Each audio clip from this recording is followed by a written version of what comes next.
জানি যে আমরা আমাদের এই সেশনটা হচ্ছে বিএমএসএস থেকে আয়োজন করা হচ্ছে। তো বিএমএসএস হচ্ছে আহ, আন্তর্জাতিক মেডিকেল স্টুডেন্টদের আন্তর্জাতিক সংস্থা আছে, আইএফএমএসএ বা হচ্ছে international federation of medical student association. এটার আন্ডারে বাংলাদেশে যে ন্যাশনাল মেম্বার অর্গানাইজেশন এটা হচ্ছে বিএমএসএস। আম, দ্বিতীয় বিশ্বযুদ্ধের পর মেডিকেল স্টুডেন্টদের মনে হলো যে তাদের এমন একটা অর্গানাইজেশন দরকার যেখানে ওয়ার্ল্ডের সব কান্ট্রির মেডিকেল স্টুডেন্টরা একে অপরের সাথে কানেক্টেড থাকতে পারবে। এই চিন্তা ভাবনা থেকেই 1951 সালে বিএমএসএস এটা ইস্টাবলিশ করা হয়। আচ্ছা, আই গেস সবাই হচ্ছে বাংলাতে বাংলাতে ওকে, রাইট?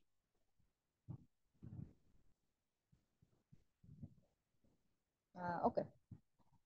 অ্যান্ড হচ্ছে কারেন্টলি বাংলাদেশে, সরি, আইএফএমএস এর আন্ডারে 131টা দেশে 140টা ন্যাশনাল মেম্বার অর্গানাইজেশন আছে। আর বাংলাদেশে যে national member organization, one and only national member organization হচ্ছে BMSS, Bangladesh medical student society. And হচ্ছে BMS, IFMS is the organization যেটা হচ্ছে ওয়ার্ল্ডের আদার্স যেই হেলথ সেক্টরে যারা হর্তাকর্তা তাদের দ্বারা recognized, like WHO, UNDP, UNESCO, UNICEF, FIGO, world medical association. এগুলো হচ্ছে সবাই হচ্ছে সবাই বিএমএস কে রিকগনাইজ করছে। এন্ড দেন হচ্ছে আমরা হচ্ছে মানে বিএমএসএস বা আইএফএমএস আসলে আমরা কি করি? আমরা হচ্ছে মেইনলি করি অ্যাডভোকেসি। অ্যাডভোকেসির ক্ষেত্রে একটা উদাহরণ দেওয়া যাইতে পারে, যেমন হচ্ছে উম, যেমন আমরা স্কোরি থেকে ওপেন অ্যাক্সেস নিয়ে অ্যাডভোকেসি করে থাকি। ইভেন ইচ ইয়ার আমরা ওপেন অ্যাক্সেস উইকটা আমরা হচ্ছে সেলিব্রেটও করে থাকি। অ্যান্ড হচ্ছে মেডিকেল স্টুডেন্টদের ট্রেনিং আয়োজন করা হয়, যেখানে বিভিন্ন different type of soft and hard skill শেখানো হয়। যেমন হচ্ছে প্রেজেন্টেশন অ্যান্ড হচ্ছে public speaking and capacity building, opportunities creating opportunities. এসব হচ্ছে আইএফএমএসএ অ্যান্ড বিএমএসএস করে থাকে। অ্যান্ড হচ্ছে আইএফএমএসএ ওয়ার্ল্ডের তাদের ন্যাশনাল মেম্বার অর্গানাইজেশন গুলোকে টোটাল 5টা রিজিয়নে ভাগ করছে। এর মধ্যে ফার্স্ট অফ অল হচ্ছে, ফার্স্ট যেটা ছিল সেটা হচ্ছে ইউরোপ, দেন আছে America, Africa, eastern Mediterranean region and Asia Pacific. Bangladesh বা বিএমএসএস হচ্ছে এশিয়া প্যাসিফিক রিজিয়নের আন্ডারে আসে। অ্যান্ড হচ্ছে there is BMSS, and BMSS is the one and only national member organization under IFMSA in Bangladesh. Currently হচ্ছে BMSS এ 20,000 plus member আছে, 37 local committee আছে। And হচ্ছে আমরা স্টিল নাও ইস্টাবলিশড হওয়ার পর পর্যন্ত টু 2,240টা অ্যাক্টিভিটি হয়েছে, অ্যান্ড স্টিল নাও হচ্ছে অলসো অনেক অ্যাক্টিভিটি চলতেছে। আইএফএমএস বা বিএমএস 6টা স্ট্যান্ডিং কমিটি আছে। 6টা স্ট্যান্ডিং কমিটি এক একটার আন্ডারে ডিফারেন্ট টাইপ অফ অ্যাক্টিভিটিস হয়ে থাকে। লাইক হচ্ছে স্কোমি। স্কোমি হচ্ছে standing committee on medical education.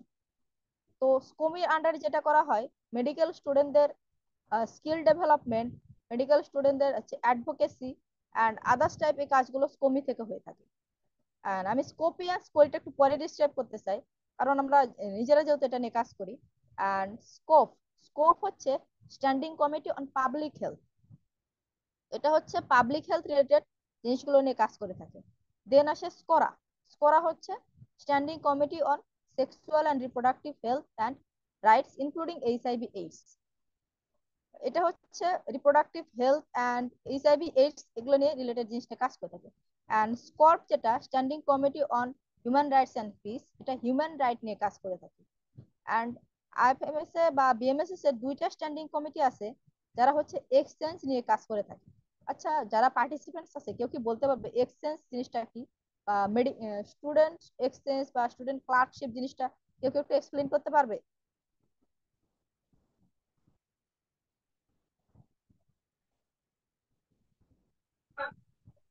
আপু, আমি করতে চাই। Am I audible? হ্যাঁ, হ্যাঁ, হ্যাঁ, শুনতে পাচ্ছি আপু। হ্যালো। হ্যাঁ, শুনতে পাচ্ছি। আচ্ছা। উম, আপু,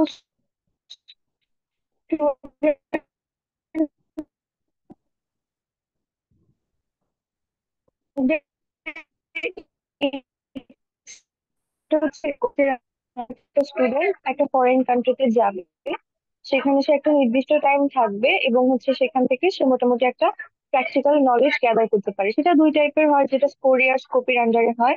স্কোরির আন্ডারে গেলে সেখানে রিসার্চ বেসড ফ্যাসিলিটিস বেশি থাকে, আর স্কোপির আন্ডারে গেলে সেখানে ওয়ার্ডে প্লেসমেন্ট বা মানে একদম যে হাতে কলমে শিক্ষা সেটা সেখানে বেশি ফোকাস করা হয়। আর আপু, এক্সচেঞ্জটা ইউনিল্যাটারাল বা বাইল্যাটারাল হতে পারে। ইউনিল্যাটারাল হলে যেটা হয় সেটা হচ্ছে যে শুধুমাত্র স্টুডেন্ট আমাদের দেশ থেকে আমরা বাইরে পাঠাচ্ছি এরকম। যদি বাইল্যাটারাল হয়, এটা একটা প্রপার এক্সচেঞ্জের মতো, যে ওই যে দেশ থেকে আসছে আমাদের এখানে, আমাদের এখান থেকে একজন স্টুডেন্ট ওই দেশে যাচ্ছে। এটা মোটামুটি স্টুডেন্টদের জন্য কস্ট একটু মোটামুটি, আর যেটা ইউনিল্যাটারাল ওইটা কিছুটা কস্টলি। এটাই হচ্ছে মোটামুটি বেসিকটা। হ্যাঁ, অনেক সুন্দর বলছে। থ্যাংক ইউ, থ্যাংক ইউ আপু।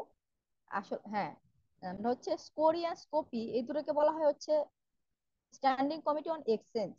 কারণ আমরা হচ্ছে এখানে এক দেশ থেকে আরেক দেশে স্টুডেন্টরা যায়, একটা এক্সচেঞ্জ প্রোগ্রামে যায়, যে হচ্ছে তারা অন্য একটা কালচারাল ব্যাকগ্রাউন্ডে, অন্য একটা সেটিংসে গিয়ে তারা শিখে। কি শিখে? যদি সে স্কোপি থেকে যায় তখন তার হচ্ছে ওয়ার্ডে প্লেসমেন্ট থাকে, তখন সে ক্লিনিক্যাল জিনিসগুলো শিখে, সার্জিক্যাল স্কিলস হতে পারে বা এনিথিং।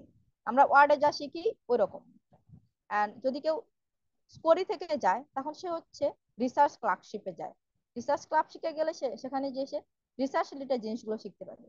আই গেস আমি হচ্ছে সবাইকে বুঝাতে পারছি যে আমাদের হচ্ছে ছয়টা স্ট্যান্ডিং কমিটির কাজগুলো কি।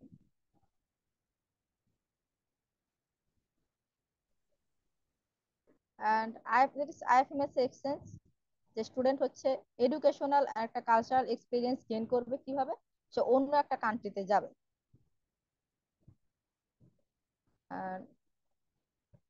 আইএফএমএস এক্সচেঞ্জ প্রোগ্রাম হচ্ছে ওয়ার্ল্ডের সবচেয়ে বড় এক্সচেঞ্জ প্রোগ্রাম। এক্সচেঞ্জ প্রোগ্রামের সাথে বাইরের দেশগুলো পরিচিত হলো, আমাদের কান্ট্রিতে এটা একেবারেই নতুন। Specially I guess we are first যারা হচ্ছে এক্সচেঞ্জ প্রোগ্রাম নিয়ে কাজ করতেছে।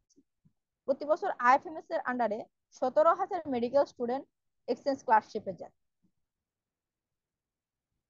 এখন আমরা যে এক্সচেঞ্জ এটার হচ্ছে আমাদের উদ্দেশ্যটা কি? উদ্দেশ্যটা হইতেছে যে আমরা হচ্ছে নতুন একটা ডিফারেন্ট কালচারে গিয়ে, কোন একটা ডিফারেন্ট কান্ট্রিতে গিয়ে নতুন একটা পরিবেশে আমরা জিনিসটা শিখবো। এন্ড অলসো হচ্ছে ওয়ার্ল্ড ওয়াইজ মেডিকেল স্টুডেন্টদের মধ্যে একটা নেটওয়ার্কিং তৈরি করা, এটাও একটা এক্সচেঞ্জের একটা উদ্দেশ্য। এন্ড আমাদের এক্সচেঞ্জ এক্সচেঞ্জ যে করে স্ট্যান্ডিং কমিটি স্কোরি 1991-এ এস্টাবলিশড হয়। এন্ড কারেন্টলি হচ্ছে আমাদের যে রিসার্চ এক্সচেঞ্জ প্রোগ্রাম হয় এটা 4 থেকে 8 সপ্তাহে রিসার্চ এক্সচেঞ্জ প্রোগ্রাম হয়ে থাকে, মেইনলি 4 সপ্তাহ হয়ে থাকে। এখানে হচ্ছে একজন স্টুডেন্ট বাইরে সে রিসার্চ ক্লার্কশিপে গেলে সায়েন্টিফিক রাইটিং, রেফারেন্সিং, সাইটেশন সহ আদার্স পাবলিকেশন রিলেটেড বা রিসার্চ রিলেটেড মোটামুটি সবকিছুই শিখতে পারে। অ্যান্ড রিসার্চ প্রজেক্ট হচ্ছে 4 টাইপের হয়ে থাকে, হচ্ছে basic science, clinical project with laboratory works, clinical project without laboratory works, and global action project. And এগুলো তো আমি এগুলো ডিসক্রাইব করবো না, কারণ এরপর আমাদের মেইন সেশন আছে। গ্লোবাল অ্যাকশন প্রজেক্টে যেটা করা হয়, যদি স্কোরির সাথে যদি পাবলিক হেলথ রিলেটেড জিনিসের, যখন হচ্ছে যে স্কোরি এক্সচেঞ্জে গেল আর তার টপিকটা হচ্ছে পাবলিক হেলথ রিলেটেড জিনিস, তখন সেটাকে বলা হবে হচ্ছে গ্লোবাল অ্যাকশন প্রজেক্ট। আইএস হচ্ছে স্কোরি প্লাস স্কোপ, এটা হচ্ছে global action project. And also research প্রজেক্টে যখন সে ক্লার্ক শিখে যায়, সে হচ্ছে different type of social program arrange করা হয়ে থাকে, so that the exchange student others সে কান্ট্রিতে সম্পর্কে ভালো কালচার সম্পর্কে ভালো মতো জানতে পারে। অ্যান্ড অলসো লজিং অ্যান্ড হচ্ছে বোর্ডিং এর ব্যবস্থা করা হয়ে থাকে। এখন হচ্ছে কেউ যদি রিসার্চ প্রোগ্রামে যেতে চায়, তাহলে হচ্ছে তাদের স্কোরি অ্যাক্টিভ থাকতে হয়।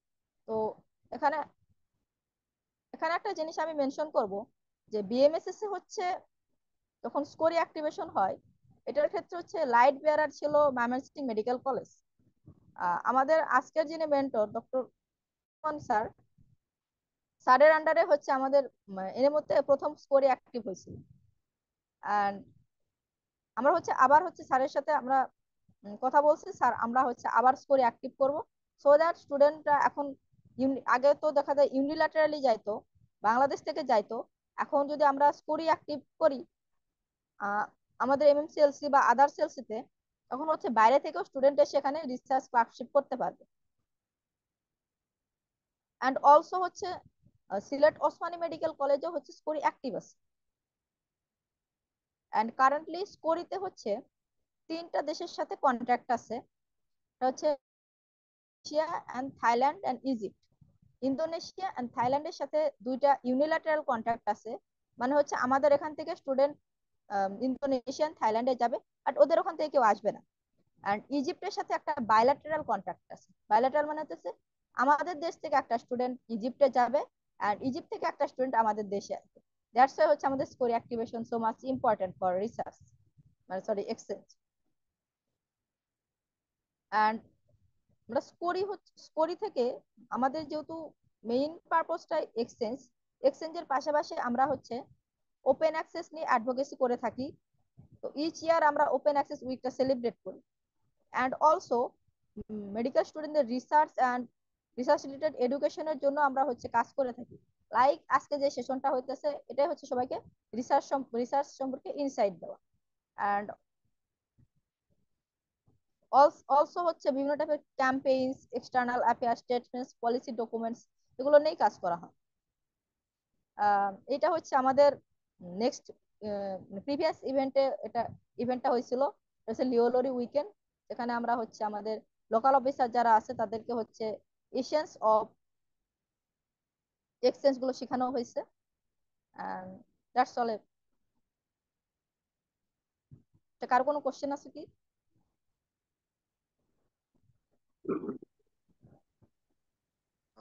আমার একটা প্রশ্ন ছিল, জি স্যার। বিএমএসএস বা আইএফএমএসএ এটা কি শুধুমাত্র আন্ডার গ্রাজুয়েট মেডিকেল স্টুডেন্টদের জন্য?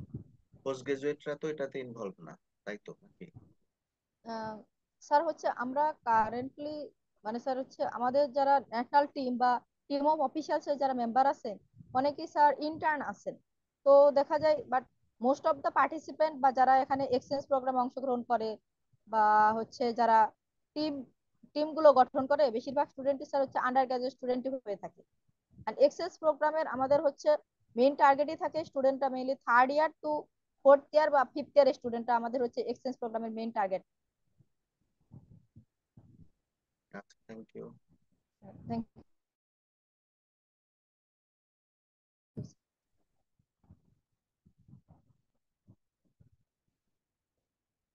আর কেউ আর কোনো কোশ্চেন আছে? রেকর্ড করতেছে নাকি আরো? হ্যালো,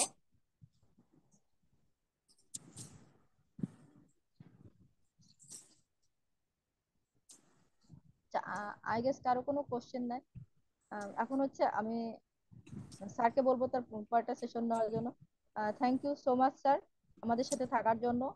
আর আই গেস হচ্ছে একটা স্যার রিসার্চ রিলেটেড প্রোগ্রামে অলমোস্ট 30 পার্টিসিপেন্টস আছে, যেহেতু তারা সবাই স্যার রিসার্চ রিলেটেড কাজে ইন্টারেস্টেড। আর আশা করি স্যার আপনি ভবিষ্যতে আমাদের সাথে থাকবেন। আর sir I would like to give the floor to sir, share off করে দিতেছি। Thank you Joyshree Roy. Bipu Again, sir I শুরু করছে, স্যার শুরু করছে। thank you Jayashree Rai. I am welcoming everybody to my session.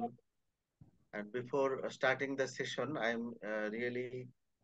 I feel encouraging that you are interested in research and your career plan are mostly based on research. Basically, any physician is a scientist, any physician is a research. So everybody, uh, in whatever subject you build your career, ultimately everybody have the scope to research. And I always appreciate your interest in research. So before starting, previously I introduced myself. Again, I want to introduce myself because some students joined later. I am Dr. Mohammad Kamruzzaman Khan. I graduated from Mymensingh Medical College and then entered into government service through 21st BCS and attained MPH degree from National Institute of Preventive and Social Medicine, NIPSOM, Dhaka, and attained PhD in September 2023. And I have completed 62 research projects in my career life uh, in various topics. So my first topic is introduction to research. As you are students of different years, I would like to make it easy for you.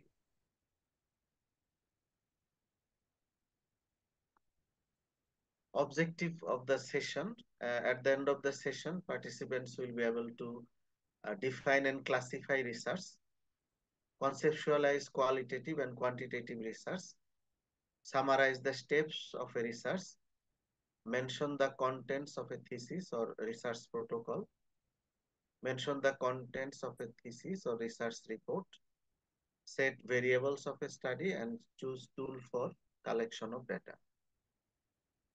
Firstly, what do we mean by research? There are several types of definition. This definition is universal and accepted all over the world. That is a systematic collection, analysis, and interpretation of data to answer a certain question or to solve a problem. Here, systematic, not systemic. Systematic collection, analysis, and interpretation. অর্থাৎ আমরা কোনো একটা problem অথবা কোনো একটা কোয়েশ্চেনের answer জানার জন্য যদি কিছু তথ্য সংগ্রহ করি, সেটাকে অ্যানালাইসিস করি এবং সেটাকে ইন্টারপ্রিটেশন মানে সেটা থেকে সামারি বা কনক্লুশন ড্র করি, তখন আমরা ওই কোয়েশ্চেনটার অ্যান্সার পাই বা প্রবলেমটা সলভ করার জন্য কি করতে হবে সেই সমাধানটা পাই। এটাই research. So shortly, a systematic collection, analysis, and interpretation of data to answer a certain question or to solve a problem is called research. The main purpose of research to earn new knowledge about anything, and several others aim maybe to find solution to a given problem, to provide explanation of mechanisms or mode of action of anything, and to develop scientific tools or concept or theory.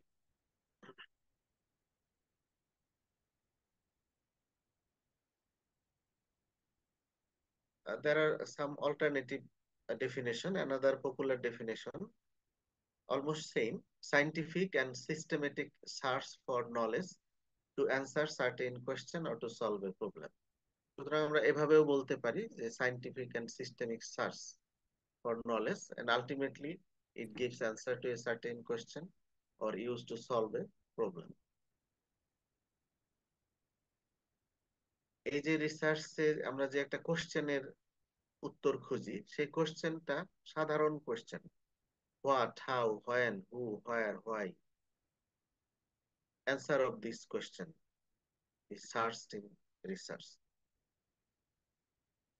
If we classify research, there are several fields of research. As we are medical student or doctor, our field is medical research. And medical research is broadly two types. One is health system research and another one is biomedical research. Health system research, we know that our country has healthcare delivery system. We have health infrastructure, we have health management, we have health logistics supply chain. So several components of health system of a country. If we research on healthcare delivery system of a country or a locality or a hospital, that is health system research. কিরকম হতে পারে research? যে আমি আমাদের যে health man power সেটার কি অবস্থা, হিউম্যান রিসোর্স ম্যানেজমেন্ট, এই টপিকের উপরে যদি রিসার্চ করি, অথবা আমাদের যে হসপিটালের ম্যানেজমেন্ট সেটা নিয়ে যদি রিসার্চ করি, হসপিটালের ক্লিনলিনেস সেটা নিয়ে যদি রিসার্চ করি, হসপিটালের যে লজিস্টিক সাপ্লাই চেইন সেটা নিয়ে যদি রিসার্চ করি, এগুলো হচ্ছে হেলথ সিস্টেম রিসার্চ। অনেক সময় পেশেন্ট স্যাটিসফ্যাকশন বা পেশেন্ট এক্সপেকটেশন এগুলো হেলথ সিস্টেম রিসার্চে দেখা যেতে পারে। আরেকটা হচ্ছে বায়োমেডিক্যাল রিসার্চ। এটা হচ্ছে research on life and medicine, যে অ্যাকচুয়ালি পেশেন্ট বা হিউম্যান বা অ্যানিমাল এদের উপরে ড্রাগ রিলেটেড অথবা কোনো একটা মেথড রিলেটেড, কোনো একটা ট্রিটমেন্ট রিলেটেড, কোনো একটা সার্জিক্যাল প্রসিডিউর রিলেটেড যখন রিসার্চ করা হয় সেটা হচ্ছে বায়োমেডিক্যাল রিসার্চ। তো health system research is research on healthcare delivery system of a country, and biomedical research is research on life and medicine. Again, biomedical research are of three types. Firstly, basic research. It is fundamental or pure research and has no definite goal and target. It enriches the existing knowledge. Basic রিসার্চে সবসময় নতুন কোনো কিছু বা innovative কিছু নাও বের হতে পারে। যেমন আমরা সবাই স্টোমাকের সাইজ, ক্যাপাসিটি এগুলো জানি। এখন আমাদের সেটিং এ বাংলাদেশে স্টোমাকের সাইজ কত, ক্যাপাসিটি কত, এটা যদি আমি এখন দেখি, জাস্ট আগে যে এক্সিস্টিং নলেজ সেটাই এনরিচ হবে। তো এই ধরনের বেসিক সাবজেক্টের বা বেসিক টপিকের উপরে যে রিসার্চ সেটা হচ্ছে ফান্ডামেন্টাল বা basic research. Then applied research, it is a problem oriented research directed towards solution of existing problem. And applied research in human is called clinical research. এটা প্রবলেম ওরিয়েন্টেড, আমরা যে problem solve করতে চাই সেটা অনুযায়ী, এবং একটা ডিজিজ কিউর হচ্ছে না, তাহলে আমরা সেটা কিউর করতে চাই, তাহলে তার জন্য কি ড্রাগ দিতে হবে, কি সার্জিক্যাল প্রসিডিউর করতে হবে, সেগুলো হচ্ছে অ্যাপ্লাইড রিসার্চের অন্তর্গত। And then empirical research, this research is based on direct observation and or real life experience of researcher. Practically কোনো কাজ করে বা অবজারভেশন করে যে রিসার্চ করা হয় সেগুলো এম্পিরিক্যাল রিসার্চ হতে পারে, এক্সপেরিমেন্টাল রিসার্চ অথবা অবজারভেশনাল রিসার্চ। যেমন আমি হয়তো কোনো একটা জনগোষ্ঠীর জীবনযাত্রা নিয়ে রিসার্চ করব। ধরলাম যে বাংলাদেশের মধুপুর অঞ্চলের যে গারো সম্প্রদায় আছে তাদের জীবনযাত্রা নিয়ে রিসার্চ করব। তো তখন কি করতে হবে, আমাকে আইডিয়ালি তাদের সঙ্গে ওখানে একটা নির্দিষ্ট সময় পর্যন্ত আমাকে থাকতে হবে। তাদের আমি যা যা দেখতে চাই সেগুলো অবজার্ভ করতে হবে, তথ্য সংগ্রহ করতে হবে। তাহলে এই যে ডাইরেক্টলি তাদের যে আমি অবজার্ভ করলাম তাদের সঙ্গে 1 বছর থেকে বা 2 বছর থেকে, এই ধরনের রিসার্চ হচ্ছে empirical research. So biomedical research আর basic research, applied research and empirical research. Somebody sometimes told about the qualitative and quantitative research. তো নামেই বোঝা যাচ্ছে qualitative research deals with non-numerical data and quantitative research deals with numerical data. Qualitative research is a scientific method of observation to gather non-numerical data. This type of research refers to meanings, concept, definitions, characteristics, description of things, and not to their count or measures. It is primarily exploratory research used to gain an understanding of underlying reasons, opinions, and motivation, and provides insights into problem or help to develop ideas, hypotheses, and data are collected by unstructured or open questionnaire. এত কিছু মনে রাখার দরকার নেই, শুধু কনসেপ্টটা নিয়ে রাখো যে আমরা যখন কোনো মানুষের বিহেভিয়ার, অ্যাটিটিউড, হ্যাঁ, তার মেন্টালিটি অথবা তার বিলিভস এগুলো যাচাই বাছাই করতে চাই, এগুলো নিয়ে রিসার্চ করতে চাই, তখন এই কোয়ালিটেটিভ রিসার্চ করা হয়ে থাকে। এবং ইউজুয়ালি কোয়ালিটেটিভ রিসার্চের ডেটা কালেকশন হয় আনস্ট্রাকচার্ড বা ওপেন কোশ্চেনিয়ার দিয়ে, যে এই বিষয়ে আপনার মতামত কি, এই বিষয়ে আপনি কি জানেন। উত্তরগুলো আগে থেকে ডিফাইন করে দেওয়া থাকবে না, সে তার ইচ্ছা মতো ওপেনলি উত্তর দিবে। আর quantitative research emphasize objective measurements and statistical, mathematical or numerical analysis of data. এখানে কোয়ান্টিটেটিভ মানে নিউমেরিক্যাল ব্যাপারগুলোকে বেশি প্রাধান্য দেয়া হবে, যে কত জনের মধ্যে কতজন, কত পার্সেন্ট, মিন স্ট্যান্ডার্ড ডেভিয়েশন কত, এরকম নিউমেরিক্যাল বিষয়গুলো কোয়ান্টিটেটিভ রিসার্চে হাইলাইট করা হয়। In quantitative research data are gathered using structured questionnaire. এখানে কোশ্চেন গুলো সাধারণত স্ট্রাকচার্ড হয়, অর্থাৎ ক্লোজড কোশ্চেন হয়, উত্তরগুলো ডিফাইন করা থাকে, অল্টারনেটিভ উত্তর থাকে, সেখান থেকে চুজ করতে হয়। The results are based on larger sample sizes that are representative of the population, and the research can be repeated and give high reliability. Qualitative রিসার্চে যে তথ্যগুলো পাওয়া যায় সেগুলো ম্যানেজ করা বা সেগুলো অ্যানালাইসিস করা, সেগুলো থেকে কনক্লুশন ড্র করা বা ইন্টারপ্রিটেশন করা একটু ডিফিকাল্ট, কিন্তু কোয়ান্টিটেটিভ রিসার্চ থেকে ডাটা অ্যানালাইসিস করে কনক্লুশন ড্র করাটা কম্পারেটিভলি ইজিয়ার, এবং এই ধরনের রিসার্চ রিপিট করা যায় এবং এর রিলায়েবিলিটি অনেক বেশি quantitative রিসার্চে।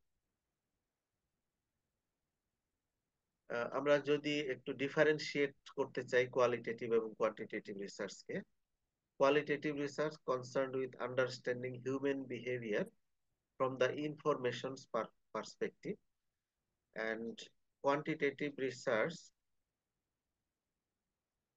concerned with discovering facts about social phenomena, assumes a dynamic and negotiated reality, assumes fixed and measurable reality. Data are collected through participant observation and interviews. Data are collected through measuring things. Data are analyzed by themes from descriptions by informants, and data are analyzed through numerical comparisons and statistical inferences. Data are reported in the language of the informant. এটা একটা important, যে qualitative রিসার্চে কোন respondent যে মন্তব্য করে সেই মন্তব্যটা তার ভাষায় এক্সপ্রেস করতে হয়, আর কোয়ান্টিটেটিভ এর ক্ষেত্রে data reported through statistical analysis, সংখ্যা দিয়ে আমরা প্রকাশ করি।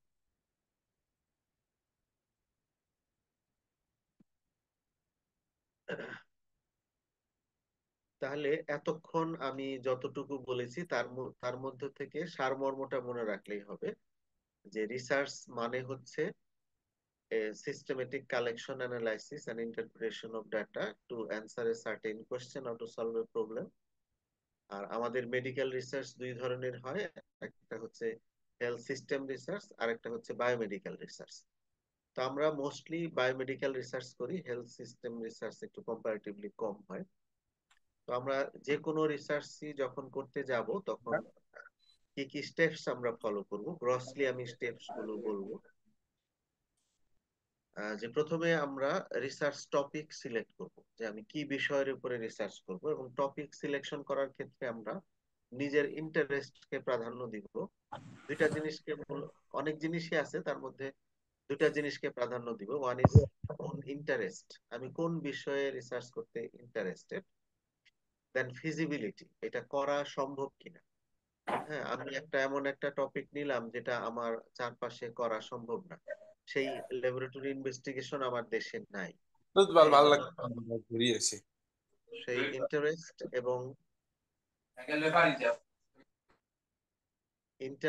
এবং যাদের মাইক্রোফোন আনমিউট করা, প্লিজ মিউট ইউর মাইক্রোফোন। তাহলে রিসার্চ টপিক সিলেকশন করার সময় আমরা যেটা করব, আমার কোন বিষয়ে ইন্টারেস্ট এবং ফিজিবল কিনা সেটা করা। তারপরে যে কাজটি করতে হয়, যে এই বিষয়ে আগে কি কি কাজ হয়েছে সেই কাজগুলো স্টাডি করা, অর্থাৎ লিটারেচার রিভিউ করা। এবং লিটারেচার রিভিউ করতে হয় একদম রিসার্চের টপিক সিলেকশন করার পর থেকে পুরো সময় একদম রিপোর্ট লেখা পর্যন্ত, ফাইনাল রিপোর্ট লেখা পর্যন্ত।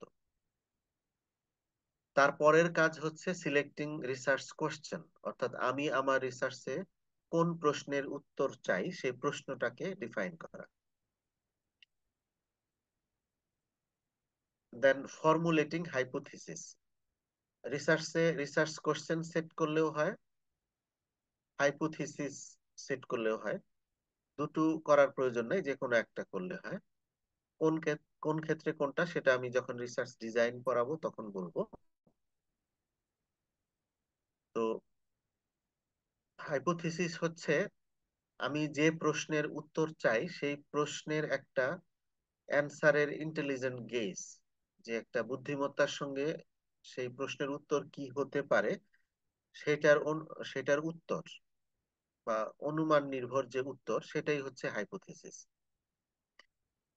যেমন আমি যদি মনে করি drug A is better than drug B, তাহলে আমার হাইপোথিসিস, অর্থাৎ আমি যখন হাইপোথিসিস ফর্মুলেট করব তখন দুইটা স্টেটমেন্ট লিখতে হয়, একটা হচ্ছে পজিটিভ স্টেটমেন্ট, একটা হচ্ছে নেগেটিভ স্টেটমেন্ট। তো হাইপোথিসিস ফর্মুলেট করার সময় নেগেটিভ স্টেটমেন্ট অর্থাৎ নাল হাইপোথিসিস প্রাধান্য পায়, এটা আগে লিখতে হয় যে drug A is not better than drug B, এটা আমি লিখবো নেগেটিভলি। আর অল্টারনেটিভ হাইপোথিসিস হিসাবে লিখবো drug A is better than drug B, এভাবে লিখতে হয়। তো পরে আমি স্ট্যাটিস্টিক্যালি প্রুভ করব যে আমার হাইপোথিসিস, নাল হাইপোথিসিস, এটা অ্যাকসেপ্টেড না রিজেক্টেড। যদি নাল হাইপোথিসিস অ্যাকসেপ্টেড হয় তার মানে drug A is not better than drug B, আর যদি নাল হাইপোথিসিস রিজেক্টেড হয় তাহলে অল্টারনেটিভ হাইপোথিসিস অ্যাকসেপ্টেড, অর্থাৎ ড্রাগ এ ইজ হয় যে কোনটা আমার রিসার্চ কোশ্চেনের অ্যান্সার হবে। তারপরে রিসার্চের নেক্সট স্টেপস হচ্ছে সেটিং অবজেক্টিভস, অর্থাৎ আমি রিসার্চটা ফুলফিল করার জন্য অ্যাকচুয়ালি কি কি কাজ করব। তো আমি একটা উদাহরণ দিয়ে বুঝিয়ে দিচ্ছি সবাইকে, যে আমি টপিক সিলেক্ট করলাম যে আমি দেখব যে ময়মনসিংহ মেডিকেল কলেজের একাডেমিক লার্নিং এনভায়রনমেন্ট কেমন, তার মানে assessment of academic learning environment of Mymensingh medical college, এটা আমার টপিক। তাহলে এই টপিকের উপরে আগে কি কি স্টাডি হয়েছে এটা আমি লিটারেচার সার্চ করে দেখব। তারপরে আমি আমার রিসার্চ কোশ্চেন যদি সেট করি যে what is the status of academic learning environment of Mymensingh medical college, এটা হয়ে গেল আমার রিসার্চ কোশ্চেন। এই ধরনের আমি যে উদাহরণ দিচ্ছি এটার ক্ষেত্রে হাইপোথিসিস দরকার নেই।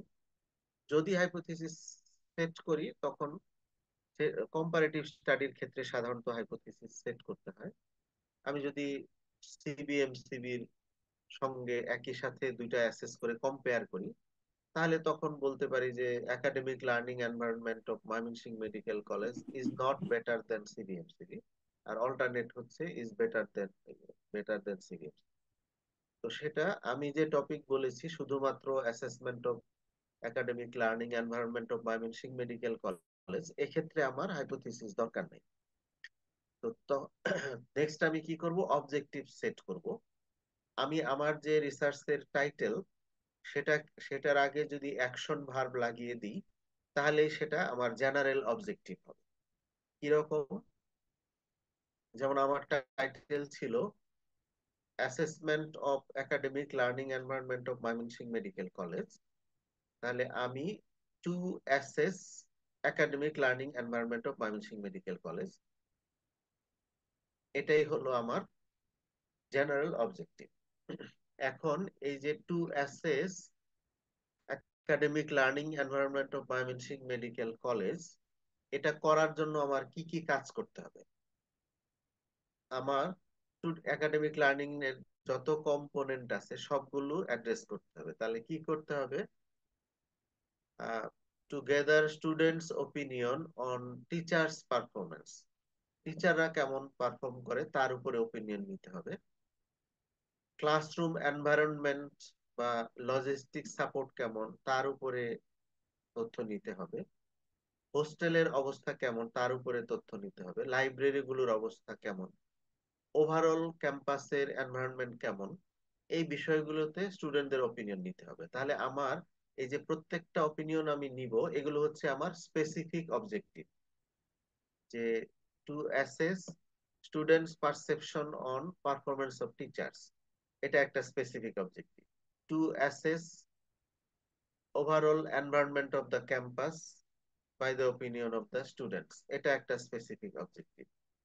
অথবা to assess the perception of students regarding the logistic supply of the classroom অথবা রিগার্ডিং লাইব্রেরি। তাহলে এই যে পার্টিকুলার কাজগুলো আমি করব, এগুলা হচ্ছে এক একটা স্পেসিফিক অবজেক্টিভ, এবং স্পেসিফিক অবজেক্টিভের সমষ্টি গুলোই আলটিমেটলি জেনারেল অবজেক্টিভকে ফুলফিল করবে। অর্থাৎ আমি যদি টিচারের পারফরমেন্স জানি, আমি যদি ক্লাসরুমের এনভায়রনমেন্ট লজিস্টিক সাপ্লাই জানি, আমি যদি লাইব্রেরির অবস্থা জানি, আমি যদি হোস্টেলের অবস্থা জানি, তাহলে আমার একাডেমিক লার্নিং এনভায়রনমেন্ট সম্পর্কে ওভারঅল আইডিয়া পাওয়া যাবে।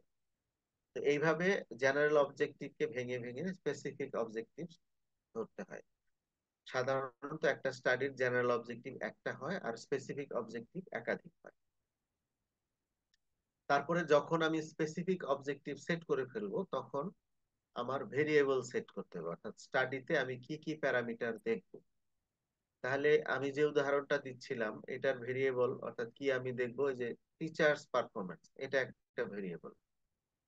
Logistic supply of the class, এটা একটা ভেরিয়েবল। কন্ডিশন অফ লাইব্রেরি, এটা একটা ভেরিয়েবল। কন্ডিশন অফ হোস্টেল, এটা একটা ভেরিয়েবল। এইভাবে আমি কি কি প্যারামিটার দেখবো সেটার একটা লিস্ট করব, এবং এগুলো আসলে একটা আর একটার সঙ্গে ইন্টারলিঙ্ক। আমার টপিক থেকে আসছে জেনারেল অবজেক্টিভ বা রিসার্চ কোশ্চেন, জেনারেল অবজেক্টিভ ভেঙে আসতেছে স্পেসিফিক অবজেক্টিভ, স্পেসিফিক অবজেক্টিভ ভেঙে আসতেছে ভেরিয়েবলস। তারপরে ডেভেলপিং মেজারমেন্ট এন্ড স্কেল, আমি যে ভেরিয়েবল গুলো এটা কোনটা কোন স্কেলে মেজার করব, এটা একটা আইডিয়া রাখতে হবে। And developing research instrument, research instrument মানে ডাটা কালেকশন টুল, আমি কোন ডকুমেন্ট নিয়ে ডাটা কালেকশন করব সেটা আমার ডেভেলপ করতে হবে। এই যে ভেরিয়েবল গুলো আমি সেট করলাম, ভেরিয়েবল গুলোকে যখন প্রশ্নে রূপান্তরিত করব, যে যদি এজ আমার একটা ভেরিয়েবল হয়, তাহলে প্রশ্ন হবে আপনার বয়স কত। জেন্ডার একটা ভেরিয়েবল হলে আপনার জেন্ডার কি। এইভাবে আমার যে ভেরিয়েবল গুলো সেগুলো কোশ্চেনে রূপান্তর করে আমি একটা প্রশ্নমালা বা ডাটা কালেকশন টুল বা কোশ্চেনিয়ার তৈরি করব। এটা হচ্ছে রিসার্চের নেক্সট স্টেপ। তারপরে হচ্ছে ডিজাইনিং দ্য রিসার্চ, একটা রিসার্চকে বিভিন্ন ভাবে করা যায়, আমি কোন পদ্ধতিতে করব সেটা চুজ করা। স্যাম্পল সাইজ, আমি কত জনের মধ্যে রিসার্চটা করব সেটা চুজ করা, এবং কোন পদ্ধতিতে আমি আমার রেসপন্ডেন্ট সিলেক্ট করব সেটা ডিটারমাইন করা। তারপরে তথ্যটা সংগ্রহ করা, তথ্যগুলো ঠিক আছে কিনা সেটা যাচাই বাছাই করা। তারপরে অ্যানালাইসিস অফ ডেটা, এবং ডেটা অ্যানালাইসিসের পরে আমার রেজাল্টকে আমি গ্রাফ, টেবিল বিভিন্ন ভাবে প্রেজেন্ট করব এবং রেজাল্টকে ইন্টারপ্রিট করব। তারপরে আমার ওই রিসার্চের রিপোর্ট লিখব এবং সেটাকে ডিসেমিনেট। তাহলে এই যে টপিক সিলেকশন থেকে শুরু করে ডিসেমিনেশন পর্যন্ত পুরোটাই রিসার্চের প্রক্রিয়া। রিসার্চ করে রেখে দিলে হবে না, রিসার্চারের যে সে অবশ্যই তার রিসার্চ ফাইন্ডিংস কে ছড়িয়ে দিবে। এজন্য ডিসেমিনেশন সেটা হতে পারে আর্টিকেল পাবলিকেশন করে, হতে পারে কোনো কনফারেন্স বা সেমিনারে ওরাল বা পোস্টার প্রেজেন্টেশনের মাধ্যমে, হতে পারে কোনো নিউজ পেপারে প্রকাশের মাধ্যমে। তাহলে আমরা যখন কোনো রিসার্চ করব, এই ধারাবাহিকতা ফলো করে কাজগুলো করব। এটা একদম ফিক্স না, এর মধ্যে ফ্লেক্সিবিলিটি আছে। এক এক ধরনের রিসার্চের ক্ষেত্রে এক এক ধরনের মডিফাই করতে হয়। তো ওভারঅল গ্রসলি যদি বলি, তাহলে কোনো একটা রিসার্চ করলে আমরা এই স্টেপ গুলো ফলো করব। এখন কোনো একটা রিসার্চ করতে গেলে অথরিটির কাছ থেকে পারমিশন নিতে হয়, ইট ইজ এ মাস্ট। সেই অথরিটি যদি একাডেমিক ইনস্টিটিউশন হয়, তাহলে ইনস্টিটিউশনে ইনস্টিটিউশনাল রিভিউ বোর্ড থাকে, কোন কোন প্রতিষ্ঠানে ইথিক্যাল বোর্ড থাকে, বা আমাদের ন্যাশনাল ইথিক্যাল রিভিউ কমিটি আছে, বিএমআরসি বা বাংলাদেশ মেডিকেল রিসার্চ কাউন্সিলে। তো এবং যে প্রতিষ্ঠানে আমি করব সেই প্রতিষ্ঠানেরও পারমিশন লাগে। সেই জন্য যে কোনো রিসার্চ করতে গেলে প্রথমে রিসার্চ প্রজেক্ট অথবা রিসার্চ প্রোটোকল অথবা থিসিস প্রোটোকল আমার ডেভেলপ করতে হবে। তো সেই থিসিস প্রোটোকল বা রিসার্চ প্রজেক্ট আসলে কি? এটা হচ্ছে a research project is an application of granting research proposal from authorized body, অর্থাৎ কোন একটা অথরাইজড বডি থেকে রিসার্চটার অনুমোদন নেওয়ার জন্য যে অ্যাপ্লিকেশন দেওয়া হয় সেটাই হচ্ছে রিসার্চ প্রোটোকল বা thesis protocol. This is not merely an application of one page. It is actually elaborate proposal or methods by which we are going to perform or conduct a research. সুতরাং এই research protocol বা thesis protocol কিভাবে করতে হয় এটা জানা একজন researcher যিনি বিগিনার তার জন্য খুবই ইম্পর্টেন্ট। কারণ রিসার্চ প্রোটোকল বা রিসার্চ প্রপোজাল যদি ঠিক না হয় তাহলে অনুমোদন পাওয়া যাবে না, তাহলে গ্র্যান্ট পাওয়া যাবে না। এই জন্য অবশ্যই রিসার্চ প্রোটোকল সঠিকভাবে তৈরি করতে হবে। তো আমরা দেখি যখন একটা রিসার্চ প্রোটোকল তৈরি করব তখন তার মধ্যে কি কি অংশ থাকবে। প্রথমত আমার রিসার্চের টাইটেলটা থাকবে, পুরো রিসার্চটা কিভাবে করব তার একটা সামারি থাকবে। এই সামারির মধ্যে ইন্ট্রোডাকশনের কিছু অংশ, আমার জেনারেল অবজেক্টিভটা থাকবে, মেথোডোলজির মেইন কথাগুলো, যে স্টাডিটা কোথায় কখন কাদের উপরে হবে সেই বিষয়গুলো উল্লেখ থাকবে, কত সময় ধরে হবে, তারপরে এই স্টাডির রেজাল্টটা কি কাজে লাগবে, এটার ইমপ্লিকেশন বা রেশনাল সেটা লিখতে হবে। তো এইভাবে আমার টোটাল স্টাডিটার সামারি লিখতে হবে 200 থেকে 300 শব্দের মধ্যে। তারপরে প্রবলেম স্টেটমেন্ট, ব্যাকগ্রাউন্ড বা ইন্ট্রোডাকশন হিসেবে আমার লিখতে হবে। আমার এই ইন্ট্রোডাকশন অথবা ব্যাকগ্রাউন্ড অথবা প্রবলেম স্টেটমেন্ট যে হেডিং এই লিখি ওখানে যা লিখতে হয় যে আমার টপিক সম্পর্কে, টপিকটা অডিয়েন্স বা অথরিটিকে ইন্ট্রোডিউস করাবো, তারপরে ওই টপিকের গ্লোবাল পার্সপেক্টিভটা লিখবো, তারপরে বাংলাদেশ পার্সপেক্টিভ লিখবো, তারপরে আমি কেন এই স্টাডি প্রজেক্ট নিচ্ছি তার পার্সপেক্টিভটা লিখবো। কোনো কোনো সময় লিটারেচার রিভিউ, অর্থাৎ এই বিষয়ে আগে কি কাজ হয়েছে, অন্যরা কি পেয়েছে কি পায়নি, সেগুলো লিটারেচার রিভিউর আন্ডারে লিখতে হয়। তারপরে আমার অবজেক্টিভ জেনারেল এবং স্পেসিফিক দুটোই থাকবে, রিসার্চ কোশ্চেন থাকবে, আমার যদি কম্পারেটিভ স্টাডি হয় তাহলে হাইপোথিসিস থাকবে, রেশনাল বা বেনিফিট অফ দ্য স্টাডি আলাদাভাবে লিখতে হবে, মেথোডোলজি লিখতে হবে, বিশেষ করে ওখানে design of the study, duration of the study, place of the study, study population or respondents, calculation of sample size, sampling technique, data collection tool, method of data collection, data analysis plan এবং ethical implication। মনে রাখবে যে হিউম্যানের উপরে বা অ্যানিমালের উপরে কোনো study করলে অবশ্যই ইথিক্যাল ক্লিয়ারেন্স নিতে হবে। হিউম্যানের উপর ইথিক্যাল ক্লিয়ারেন্স ছাড়া কোনো স্টাডি করা যায় না। তারপরে একটা ওয়ার্ক প্ল্যান বা গ্যান্ট চার্ট থাকবে, এগুলো পরে আমি দেখাবো, যে আমি কাজটা কখন শুরু করব, কখন শেষ করব, কোন পর্যায়ে কি কাজ করব, এটা ওয়ার্ক প্ল্যান বা গ্যান্ট চার্ট হিসেবে দেখাবো। তারপরে আমার এই রিসার্চটা করার জন্য কি কি ফ্যাসিলিটিস অলরেডি আছে এবং কি কি লিমিটেশন আছে, কি কি সাপোর্ট লাগবে এগুলো লিখতে হবে। ফাইন্যান্সিয়াল এস্টিমেট বা বাজেট লিখতে হবে। এই বাজেট তৈরি করাটাও একটা আর্ট, আমার কোন খাতে কিভাবে খরচ করব। আমাদের খরচ করারও আর্থিক বিধি আছে, প্রত্যেকটা দেশের খরচ করার আর্থিক বিধি আছে, যে কোনো খরচ সেই সরকারের আর্থিক বিধি অনুযায়ী করতে হয় এবং সেই বিধি অনুসরণ করেই বাজেট প্রস্তুত করতে হয় রিসার্চের। এবং লাস্টলি রেফারেন্স থাকবে। তোমরা দুটো টার্ম মনে রাখবে, একটা হচ্ছে সাইটেশন আর একটা হচ্ছে রেফারেন্স। আমরা যখন কোনো রিসার্চ প্রোটোকল বা রিসার্চ রিপোর্ট লিখবো তখন নিজের কথা কমই ইউজ করব, অন্যদের কথা কোট করে লিখবো অথবা অন্যদের তথ্য নিয়ে আমি লিখবো আমার ভাষায়। তো যাদের যাদের তথ্য নিব সেই লাইনের পাশে বা সেই তথ্যের পাশে ব্রেকেটে আমি তাদের নাম এবং কোন সনের ইয়ে নিচ্ছি সেটা লিখে দিব, সোর্সটা উল্লেখ করব। সেটা উল্লেখ করার বিভিন্ন পদ্ধতি আছে। তো এই যে টেক্সটের ভিতরে সোর্সটা উল্লেখ করা হয় নাম্বার দিয়ে সুপারস্ক্রিপ্ট করে অথবা ব্রেকেটে নাম এবং ইয়ার দিয়ে, এই টেক্সটের ভিতরে এইটাকে বলা হয় সাইটেশন।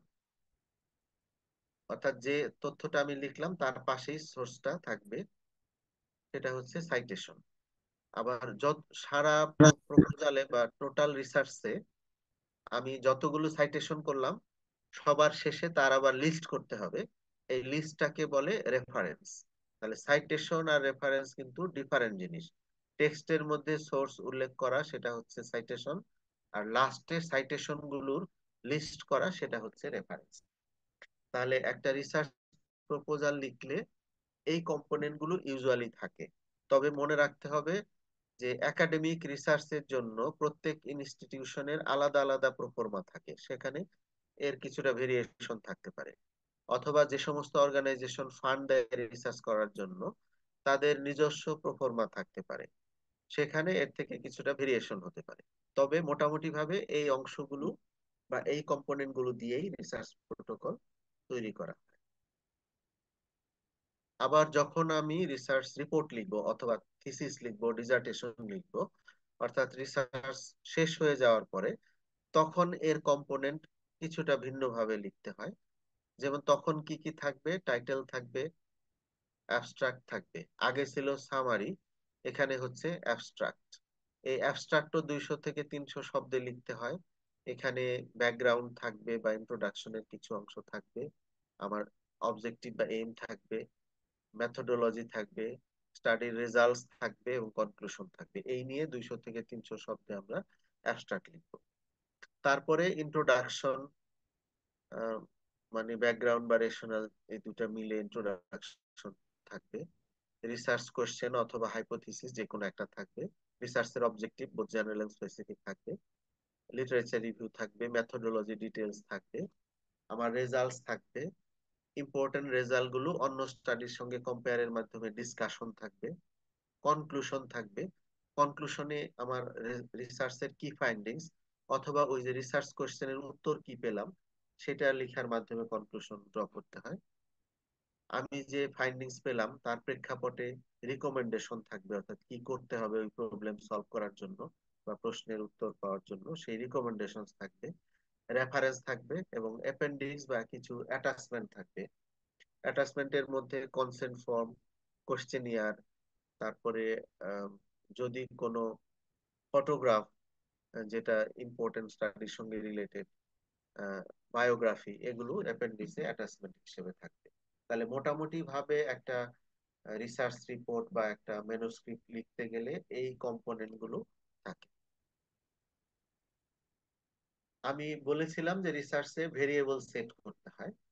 তো ভেরিয়েবল কি এটা তোমরা অলরেডি জানো, যে any characteristics which vary within certain limit from person to person, time to time or place to place.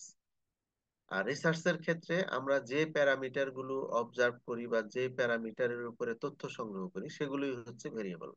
So in case of research, variables are nothing but the parameters under study, and variables are generated from specific objectives. Basis of a questionnaire is the list of variable. এটা আগেই বলেছি যে এগুলো inter related, এবং আমরা যখন variable set করি সেটা সেট করি স্পেসিফিক অবজেক্টিভ অনুসারে। স্পেসিফিক অবজেক্টিভকে বেসিস ধরে ভেরিয়েবল সেট করি, এবং যখন কোশ্চেনিয়ার তৈরি করি তখন লিস্ট অফ ভেরিয়েবলকে অনুসরণ করে আমরা কোশ্চেনিয়ার তৈরি করি। এটা আগেই বলেছি যে টাইটেলের সঙ্গে আমরা যদি অ্যাকশন ভার্ব দিই বা টাইটেলকে যদি কোশ্চেনে রূপান্তর করি, তাহলে সেটা রিসার্চ কোশ্চেন হয়ে যায়। অ্যাকশন ভার্ব দিলে সেটা জেনারেল অবজেক্টিভ হয়ে যায়। জেনারেল অবজেক্টিভ ফুলফিল করার জন্য যে কাজগুলো করতে হয় সেই কাজগুলো স্পেসিফিক্যালি মেজারেবল ওয়েতে অ্যাকশন ভার্ব দিয়ে লিখলে সেটা হয়ে যায় specific objective. Specific objective achieve করার জন্য কোন কোন প্যারামিটারের তথ্য নিতে হবে সেটা সেট করাই হচ্ছে ভেরিয়েবল, এবং এই ভেরিয়েবল থেকে প্রশ্ন তৈরি করাটাই হচ্ছে কোশ্চেনিয়ার। তাহলে এই প্রসেস গুলো একটা আরেকটার সঙ্গে সঙ্গতিপূর্ণ। যদি ভিন্ন হয়, আমার টাইটেল একরকম, রিসার্চ একরকম, অবজেক্টিভ আর একরকম, তাহলে সেই ধরনের প্রোটোকল কখনো অ্যাকসেপ্টেড হবে না। এদের মধ্যে সঙ্গতি থাকতে হবে। এরপরে যখন আমি রিসার্চ ইনস্ট্রুমেন্ট ডেভেলপ করব, তখন আমার চিন্তা করতে হবে আমার রিসার্চের জন্য কোন ধরনের ডাটা কালেকশন টুল বা কোন রিসার্চ ইনস্ট্রুমেন্টটা অ্যাপ্রোপ্রিয়েট। রিসার্চ ইনস্ট্রুমেন্ট হতে পারে কোশ্চেনিয়ার, যে আমি প্রশ্নের মাধ্যমে করব, যখন ইন্টারভিউ নেই আমরা, তখন অ্যাপ্রোপ্রিয়েট টুল হচ্ছে কোশ্চেনিয়ার। আর যদি অবজারভেশনের মাধ্যমে ডাটা কালেকশন করি, তাহলে টুল হচ্ছে চেক লিস্ট।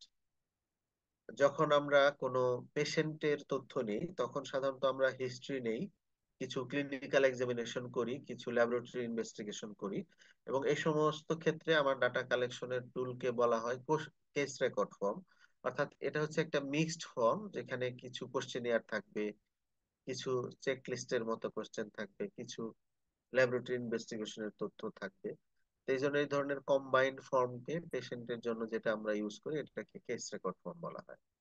আবার ডাটা কালেকশন যদি ফোকাস গ্রুপ ডিসকাশনের মাধ্যমে করা হয়, সেমিনারের মাধ্যমে করা হয়, কোনো ওয়ার্কশপের মাধ্যমে করা হয়, তখন তার গাইডলাইন ফলো করতে হয়, যে কে এটা এনকোডিং করবে, কে গাইড করবে, কিভাবে কোশ্চেন অ্যান্সার গুলো রেকর্ড করা হবে। তো সেইভাবে ডাটা কালেকশন টুল আমাদের সিলেক্ট করতে হবে। অনেক সময় আমরা রেকর্ডার ইউজ করি, অডিও ভিডিও, যে আমি লিখবো না, আমি প্রশ্ন করব, সেটা রেকর্ড করে নিব। তো সেই ক্ষেত্রে ট্যাপ রেকর্ডার বা ভিডিও রেকর্ডারও অনেক ক্ষেত্রে ডাটা কালেকশন টুল হিসেবে ইউজ হতে পারে।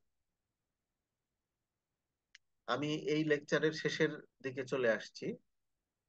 আহ, অনেক সময় আমরা বলি আমি সার্ভে করব। তো সার্ভে কি আর রিসার্চ কি, সেটা ক্লিয়ার করার জন্য এই কথাটা বলছি, যে survey is one of the method of data collection using structured questionnaire to the respondents to elicit specific information. Survey সবসময় রিসার্চের যে বেসিক স্টেপস বা মেথোডোলজি সেটা ফলো করে না, জাস্ট কিছু ডাটা কালেকশন করে তথ্যটাকে প্রকাশ করা হয়। এক্ষেত্রে রিসার্চের যে ফুল মেথোডোলজি সেটা ফলো করা হয় না। So it is one of the part of the research, that is method of data collection. Actually survey is one of the method of data collection. আহ, অন্যভাবে বলা হয়েছে, survey is asking many people a question or a series of questions in order to gather information about what most people do or think about something. আরো definition আছে, আমরা যখন কোনো কিছু খুব পুঙ্খানুপুঙ্খ ভাবে দেখি, সেটাকেও সার্ভে বলা হয়। Survey is looking at and examining all parts of something. আবার ল্যান্ডের জমি পরিমাপ করে যে, সেটাও survey. Survey is the measuring and examining an area of land. তো আমরা প্রথমটা মনে রাখবো, যে survey is one of the method of data collection by using structured questionnaire to the respondents to elicit specific information. যে আমি একটা opinion pole news পেপারে বা অনলাইনে দিলাম, কিছু মানুষ হ্যাঁ, কিছু মানুষ না, কিছু মানুষ নিউট্রাল থাকলো, এটা আমি একটা পাই চার্ট আকারে পরের দিন প্রকাশ করে দিলাম। এটা হচ্ছে সার্ভে, কারণ এখানে সব সব মেথোডোলজি বা সব অ্যানালাইসিস গুলো ফলো করা হয় না। তো সার্ভে করার জন্য পার্সোনাল ইন্টারভিউ দিয়ে করা যায়, মেইল ও টেলিফোন ইন্টারভিউ দিয়ে করা যায়, ইলেকট্রনিক ইন্টারভিউ বা ওপিনিয়ন পোলের মাধ্যমেও করা যায়।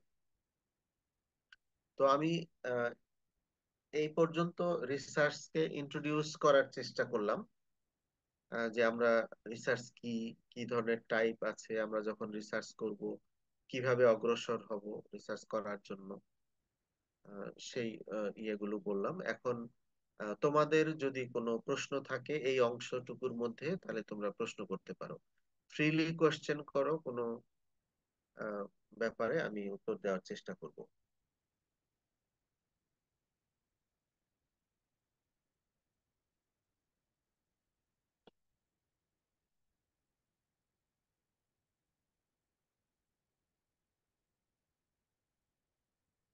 হ্যালো,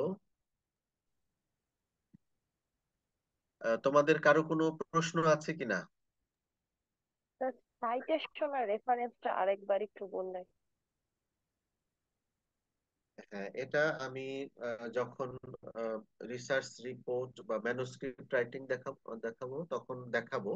তো এখন মুখে বলি, যে ধরো আমি আমার রিসার্চের প্রথম লাইনটা লিখলাম, যে ah, Bangladesh is a country where tuberculosis is a public health problem. তো এই কথাটা আমি আহ, ধরো ডক্টর হাসানের একটা আর্টিকেল থেকে নিয়েছি।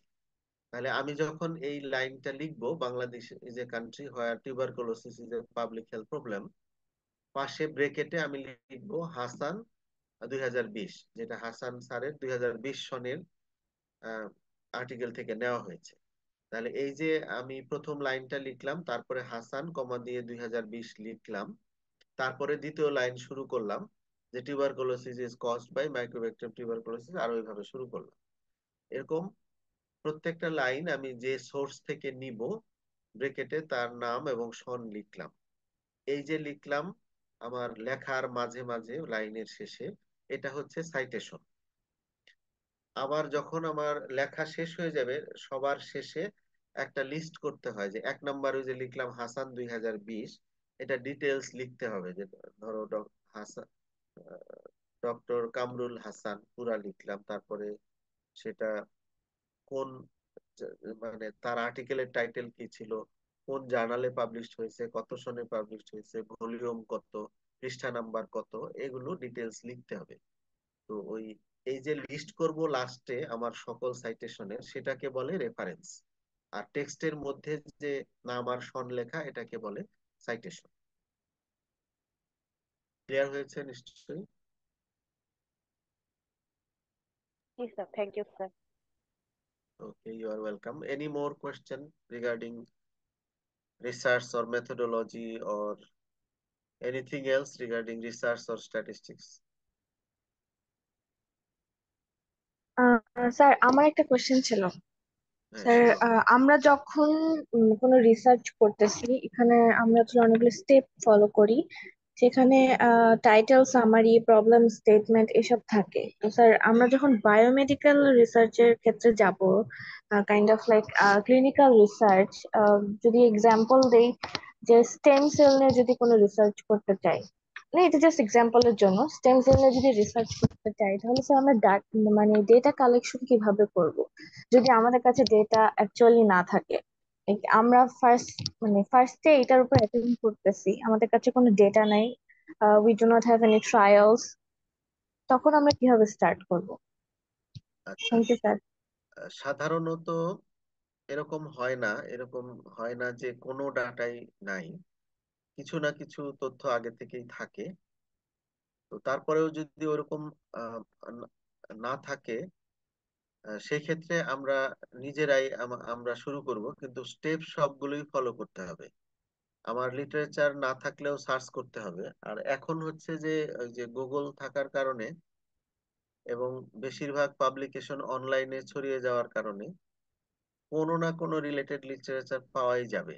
এমন টপিক হবে না যে যেটার কোনো আগের কাজ নাই।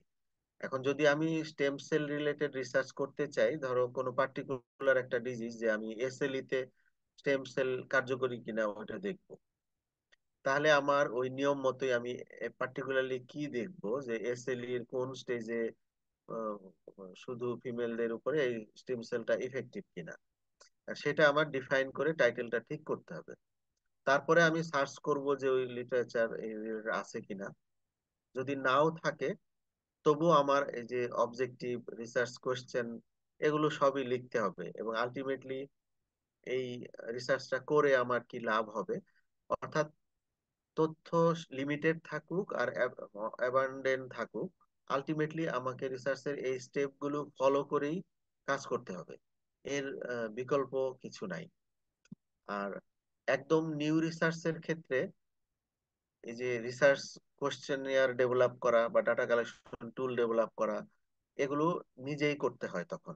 সেই ক্ষেত্রে আগের কোনো উদাহরণ পাওয়া যায় না, কিছু কিছু কাজ একদম ফার্স্ট টাইমই করতে হয়।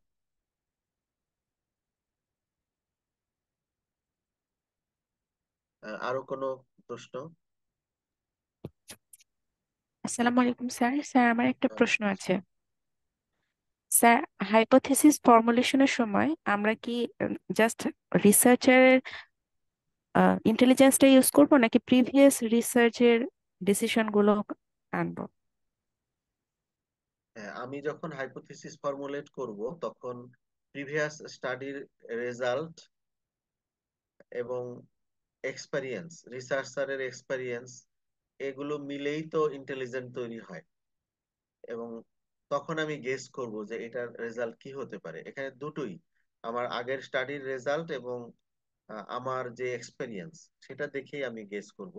সেই গেস সত্যও হতে পারে, মিথ্যাও হতে পারে, তাতে কোনো সমস্যা নেই, ওটা আলটিমেটলি স্ট্যাটিস্টিক্যালি প্রুভ হবে। Thank you sir. এবং রিসার্চের ক্ষেত্রে এই যে হাইপোথিসিসকে নেগেটিভলি ধরা হয়, এটা আইডিয়াটা এসেছে বিচারকরা যখন বিচার করে তখন তাদের একটা আইডিওলজি আছে যে কোনো নিরপরাধ ব্যক্তি যেন সাজা না পায়, প্রয়োজনে অপরাধী পার পেয়ে যাক, কিন্তু নিরপরাধ ব্যক্তি যাতে সাজা না পায়। সেই জন্য তাদের বিচার করার ধরনটা হচ্ছে যে মিস্টার অমক খুন করেননি, এটা তাদের মাথায় থাকে। এখন উকিল বা বিপক্ষ দল প্রমাণ করুক যে সে খুন করেছে, যদি প্রমাণ করতে পারে তাহলে খুন করেছে, আর যদি না পারে তাহলে খুনি হলেও তাকে খালাস দিয়ে দিবে। এই আইডিয়াতে ঠিক একই রকম রিসার্চের কনক্লুশন ড্র করার ক্ষেত্রে হাইপোথিসিস এরকম যে drug A is not better than drug B, আমি বললাম বেটার না, এখন প্রমাণ হোক বেটার, সেটাই স্ট্যাটিস্টিক্যালি পরবর্তীতে প্রুভ করা হয়।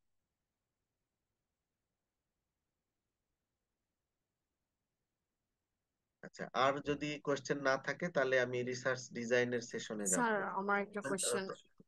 হ্যাঁ, শিওর।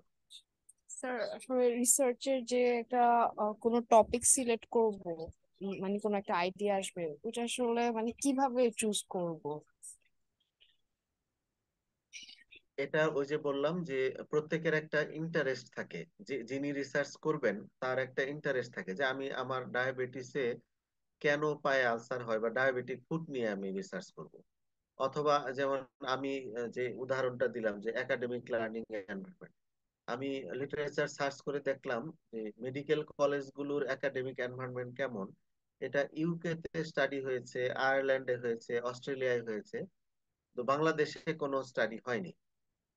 তো তখন আমি লিটারেচার সার্চ দিয়ে ওগুলো পড়লাম, অস্ট্রেলিয়ার গুলো, ইংল্যান্ডের গুলো পড়ে দেখলাম যে আয়ারল্যান্ডের একটা টুল আছে যে ডান্ডির রেডি এডুকেশনাল এনভায়রনমেন্ট মেজারমেন্ট।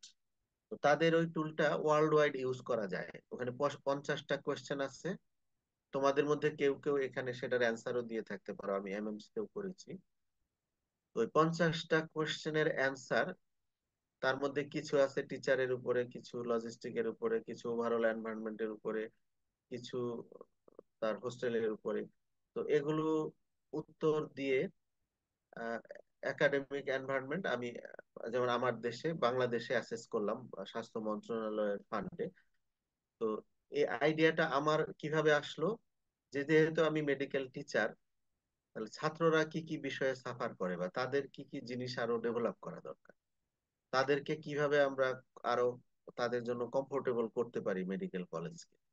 তো এই আইডিয়া থেকে আমি আহ, ইয়েটা করলাম যে একাডেমিক লার্নিং এনভায়রনমেন্ট দেখবো। তারপরে চিন্তা করলাম যে এটা যদি আমি সরকারি মেডিকেল কলেজগুলোতে করি এটা ফিজিবল কিনা, আমার পক্ষে কি সব মেডিকেল কলেজে যাওয়া যাবে কিনা। তখন আমি ফিফথ ইয়ারের স্টুডেন্ট বা ইন্টার্নি ডক্টর দিয়ে জনকে কথা বললাম যে তারা আমার পক্ষে বিভিন্ন মেডিকেলে যাবে, অথবা মেডিকেল কলেজে আমার যারা ফ্রেন্ডরা আছে টিচার তাদেরকে বললাম তারা হেল্প করবে। তখন দেখলাম যে এটা মোটামুটি কাজটা করা ফিজিবল। তারপরে আবার ফান্ড লাগবে, ফান্ড লাগবে, তাহলে আমি এটা স্বাস্থ্য মন্ত্রণালয়ে সাবমিট করলাম যে এই রিসার্চ আমি প্রোটোকল সাবমিট করলাম যেটা আমি করতে চাচ্ছি। তো তারা একটা নির্দিষ্ট অ্যামাউন্ট ফান্ড আমার জন্য বরাদ্দ করলো। তো তারপরে কাজটা সম্পন্ন করে আমি এই যে গত মাসে আমি ফাইনাল রিপোর্ট দিয়েছি, এবং এটা ন্যাশনালি মেডিকেল কলেজ গুলাতে ইমপ্লিমেন্ট করা হবে। স্টুডেন্টরা যে এক্সপেকটেশন করেছে এবং একাডেমিক লার্নিং এনভায়রনমেন্ট এক্সিলেন্টের আগের স্টেপে এসছে, মানে মোর পজিটিভ দেন নেগেটিভ। তো এই যে মোর পজিটিভ দেন নেগেটিভ, এর পরবর্তী স্টেপ হচ্ছে এক্সিলেন্ট। তো আমাদের টার্গেট থাকবে মেডিকেল কলেজগুলোকে এক্সিলেন্ট বানানো। তো তুমি যে প্রশ্ন করেছিলে যে কিভাবে আমি টপিকটা সিলেক্ট করব, তাহলে আমি যে কথাগুলো বললাম যে প্রথমত ইন্টারেস্ট, তারপরে ফিজিবিলিটি, ফান্ড, হ্যাঁ, তারপরে আমি এটা করে আবার ইমপ্লিকেশনটাও দেখতে হয়। ইমপ্লিকেশন, যেমন আমার রেজাল্টটা গভর্নমেন্ট নিয়েছে, এটা সকল মেডিকেল কলেজে কি কি করা লাগবে আমার ওই স্টাডির ভিত্তিতে এটা রিকমেন্ড করবে গভর্নমেন্ট। তাহলে এটা করে আমি আমার কি হলো, আমি নিজে কাজটা করে স্যাটিসফাইড, এবং মেডিকেল কলেজের উন্নতির জন্য আমার রিসার্চটা কাজে লাগলো। তো এই ধরনের এইম, অবজেক্টিভ, পার্সপেক্টিভ থেকেই টপিক গুলো সিলেক্ট করা হয়। এখন আবার স্বাস্থ্য অধিদপ্তর আমাকে একবার বলে দিল, আপনি একটা রিসার্চ করবেন নেশন ওয়াইড, কিন্তু টপিক হতে হবে হিউম্যান রিসোর্স ম্যানেজমেন্ট। এটাও কঠিন কাজ। তখন আমি দেখলাম যে আমার মেডিকেল কলেজগুলো চাইতে উপজেলা হেলথ কমপ্লেক্স, সেখানে ডাক্তারের ঘাটতি আছে, সেখানে নাকি ডাক্তাররা থাকে না বলে মানুষ এরকম, অথবা সেখানের অনেক প্রবলেম। তো এইটা আমি অ্যাকচুয়ালি এক্সপ্লোর করব। তো পরে সেটার উপরে প্রপোজাল দিলাম, এবং এই কাজটা আমার চলছে এখন উপজেলা হেলথ কমপ্লেক্স গুলো। তাহলে যে যেখানে আছো, এখন একজন স্টুডেন্ট, তোমার পক্ষে কাজ করা সহজ হবে মেডিকেল স্টুডেন্টদের উপরই, হ্যাঁ, তাদের উপরে কোনো টপিক, অথবা ইউনিভার্সিটির স্টুডেন্টদের উপরে, যেটা সহজে করা সম্ভব। তো এরকম যে যে প্রেক্ষাপট থেকে রিসার্চ করবে, সেখান থেকে তার টপিকটা এই জিনিস বিবেচনা করে তারপরে সিলেক্ট করতে হবে। আবার ফিজিবিলিটি না থাকলে সেই রিসার্চ করা যায় না। যেমন আমি বলি, যখন কোভিড-19 করোনা ভাইরাস শুরু হলো, তো আমার ইচ্ছা ছিল যে আমি এই করোনা ভাইরাসের সিকোয়েন্সিং করব ফার্স্ট টাইম। তো পরে আমি অ্যাপ্রোচ করলাম কোনো একটা ইউনিভার্সিটিতে, তারা আমাকে যেহেতু আমি ফিজিশিয়ান, আমাকে ঝুঁকিপূর্ণ মনে করলো যে আমি তাদের মধ্যে কোভিড ছড়িয়ে দিব, তারা রিজেক্ট করলো। দেন আরেকটা স্বনামধন্য প্রতিষ্ঠান বাংলাদেশের, তাদেরকে অ্যাপ্রোচ করলাম যে আপনাদের কিছু করতে হবে না, শুধু কি পদ্ধতিতে আমি সিকোয়েন্সিং করব ওই প্রোটোকলটা, ওই পদ্ধতির মেকানিজমটা, মেথডটা আমাকে দেন। তো তারাও কোঅপারেট করেনি। আর আমার আমার নিজের পক্ষে তো আর বাংলাদেশের আর কোথাও ওগুলো ব্যবস্থা ছিল না, তখন আমি আর করতে পারিনি। কিন্তু আমার কাছে যদি পিসিআর মেশিন থাকতো, ওই প্রোটোকল থাকতো, তাহলে আমি ওই করোনা ভাইরাসের সিকোয়েন্সিং ফার্স্ট টাইম করতে পারতাম বাংলাদেশে, কিন্তু আলটিমেটলি করতে পারিনি, ওইটা ফিজিবল ছিল না বলে। এরকম ফিজিবিলিটিটাও একটা ইম্পর্টেন্ট জিনিস। Any more question?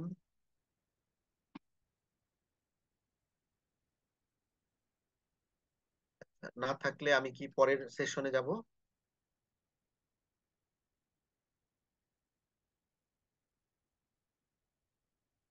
ঠিক আছে, আমি পরেরটাতে যাই।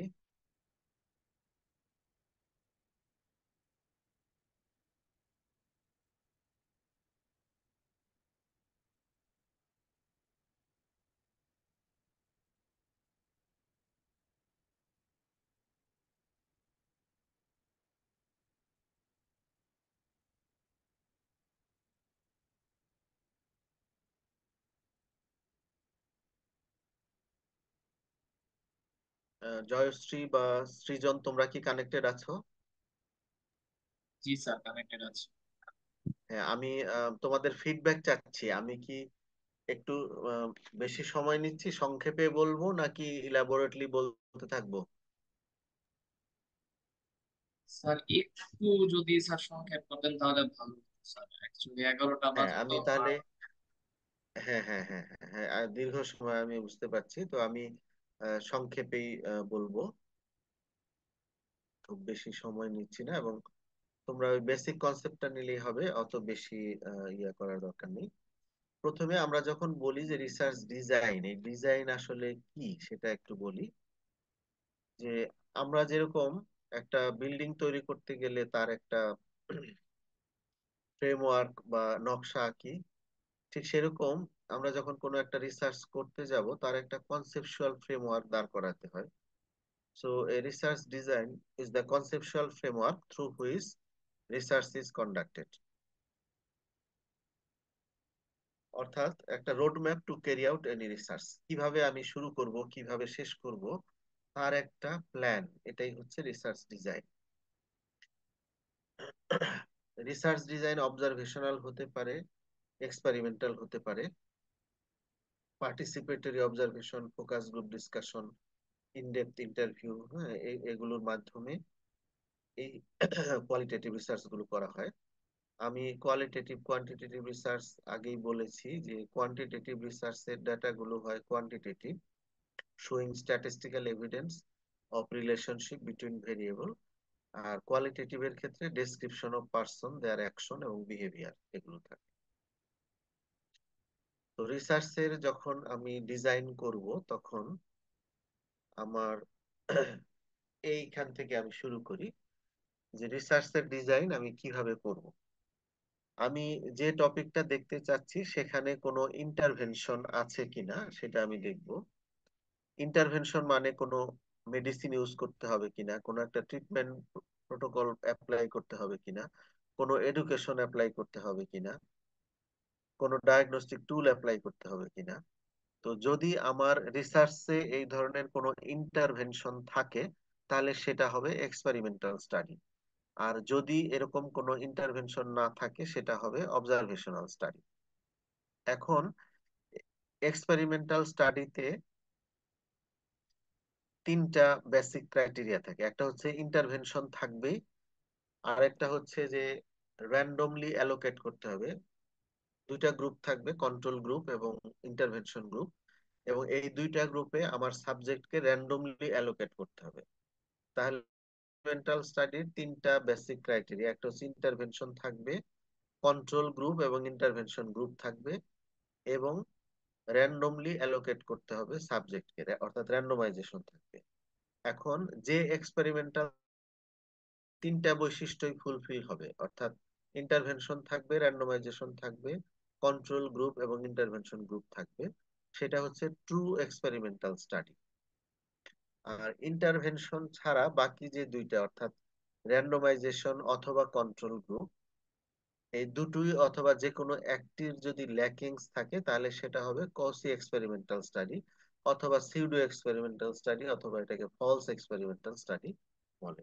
তাহলে এই উইংটা আমার শেষ, যে যদি ইন্টারভেনশন থাকে তাহলে এক্সপেরিমেন্টাল স্টাডি, সেটার সবগুলো ক্রাইটেরিয়া ফুলফিল করলে ট্রু এক্সপেরিমেন্টাল, আর যদি কিছু ক্রাইটেরিয়া ল্যাকিংস থাকে তাহলে কসি এক্সপেরিমেন্টাল স্টাডি। এই অংশটা গেল। এরপরে অবজারভেশনাল উইং, অর্থাৎ এখানে আমি কোনো ইন্টারফেয়ার করব না, শুধু অবজার্ভ করব এবং আমার স্টাডির রেজাল্ট উঠিয়ে নিয়ে আসবো, এখানে কোনো ইন্টারফেয়ারেন্স নাই। এখন এই অবজারভেশনাল স্টাডি যদি কোনো ঘটনাকে বা কোনো সিচুয়েশনকে এক্সপ্লোর করার জন্য করা হয় সেটাকে বলে এক্সপ্লোরেটরি স্টাডি। যদি কোনো সিচুয়েশন বা কোনো একটা পপুলেশন বা কোনো একটা স্যাম্পলকে ডেসক্রাইব করার জন্য করা হয় তাহলে সেটা ডেসক্রিপটিভ। যদি দুই বা ততোধিক পপুলেশন, স্যাম্পল অথবা দুই ঘটনা অথবা দুইটা সিচুয়েশনকে কম্পেয়ার করার জন্য করা হয় তাহলে সেটা কম্পারেটিভ অর অ্যানালাইটিক স্টাডি। যাকে কম্পারেটিভ স্টাডি বলে সেটাই অ্যানালাইটিক স্টাডি। এবং কোন সাবজেক্ট থেকে যদি আমরা একবার তথ্য নেই তাহলে সেটা হলো ক্রস সেকশনাল স্টাডি। অর্থাৎ অবজারভেশনাল স্টাডির আমরা এখানে চারটা ক্যাটাগরি পেলাম: এক্সপ্লোরেটরি, ডেসক্রিপটিভ, কম্পারেটিভ বা অ্যানালাইটিক এবং ক্রস সেকশন। এখন এই যে কম্পারেটিভ স্টাডি বা অ্যানালাইটিক স্টাডি, সেগুলোর আবার হতে পারে ক্রস সেকশনাল কম্পারেটিভ, যে দুই বা ততোধিক গ্রুপের মধ্যে ক্রস সেকশনাল স্টাডি করে কম্পারিজন করলাম, সেটা হবে ক্রস সেকশনাল কম্পারেটিভ। আর এটা হচ্ছে কেস কন্ট্রোল স্টাডি, অর্থাৎ একটা গ্রুপ হচ্ছে কেস বা পার্সন উইথ ডিজিজ, আর এটা হচ্ছে control or person without disease. তাহলে এই ডিজিজড পার্সন এবং আনডিজিজ পার্সন, এই দুই গ্রুপের তথ্য অ্যানালাইসিস করে যখন কম্পেয়ার করা হবে সেটা হচ্ছে কেস কন্ট্রোল স্টাডি। আবার একটা গ্রুপ অফ পিপল কোন একটা রিস্ক ফ্যাক্টরে এক্সপোজড, আর একটা গ্রুপ এক্সপোজড না, এরকম এক্সপোজড পারসন এবং আনএক্সপোজড পারসন, তাদেরকে ভবিষ্যতের দিকে ফলো আপ করে তথ্য নিয়ে যদি আমরা কম্পারেটিভ স্টাডি করি সেটা হচ্ছে কোহর্ট স্টাডি। এই কোহর্ট স্টাডি অনেক সময় আবার হিস্টোরিক্যাল বা রেট্রোস্পেক্টিভ কোহর্ট, যে অতীতের ঘটনা থেকে শুরু করে ভবিষ্যতের দিকে বা সামনের দিকে যখন স্টাডি করা হয় তার সেটা হিস্টোরিক্যাল বা রেট্রোস্পেক্টিভ কোহর্ট স্টাডি। হিস্টোরিক্যাল বা রেট্রোস্পেক্টিভ কোহর্ট স্টাডির এক্সাম্পল যদি দেই, ধরো 1945 সনে হিরোশিমায় বোমা ফেলা হয়েছিল, তো তার কি ইফেক্ট মানুষের উপরে বা ওই অঞ্চলের জনগণের উপরে সেটা যদি আমি এখন দেখতে চাই, তাহলে 45 সন থেকে ওখানে যারা জীবিত তাদের থেকে তথ্য নিয়ে বোমা ফেলার 5 বছর পরে কি হলো, 10 বছর পরে কি হলো, বর্তমানে কি হলো, অর্থাৎ আমি শুরু করলাম 45 সন থেকে, আমার ডিরেকশন অফ ইনকোয়ারি হচ্ছে 2024-এর দিকে বা বর্তমানের দিকে। তো এই ধরনের কোহর্ট স্টাডিকে বলে রেট্রোস্পেক্টিভ কোহর্ট স্টাডি বা হিস্টোরিক্যাল কোহর্ট স্টাডি। আবার এরকমও হতে পারে যে অতীত থেকে শুরু করে বর্তমান পার হয়ে আবার ভবিষ্যতেও ফলো আপ করলাম, তখন সেটা রেট্রোপ্রসপেক্টিভ স্টাডি। এখন এই যে স্টাডি ডিজাইন ওভারঅল আমি বললাম, এখন আমি যখন একটা টপিক চিন্তা করব তখন তাহলে দেখবো ওর মধ্যে ইন্টারভেনশন আছে কিনা, যদি থাকে এক্সপেরিমেন্টাল, না থাকলে অবজারভেশনাল। অবজারভেশনাল হলে আমি কি একবার তথ্য নিচ্ছি, যদি নেই তাহলে ক্রস সেকশনাল। আমার কি একটা গ্রুপ, তাহলে সিম্পল ক্রস সেকশনাল। যদি দুই বা ততোধিক গ্রুপ থাকে তাহলে ক্রস সেকশনাল কম্পারেটিভ। আমি যদি ডিজিজড এবং আনডিজিজ পার্সন নিয়ে অতীতের তথ্য নিয়ে তারপরে কোনো স্টাডি করি তাহলে সেটা কেস কন্ট্রোল স্টাডি।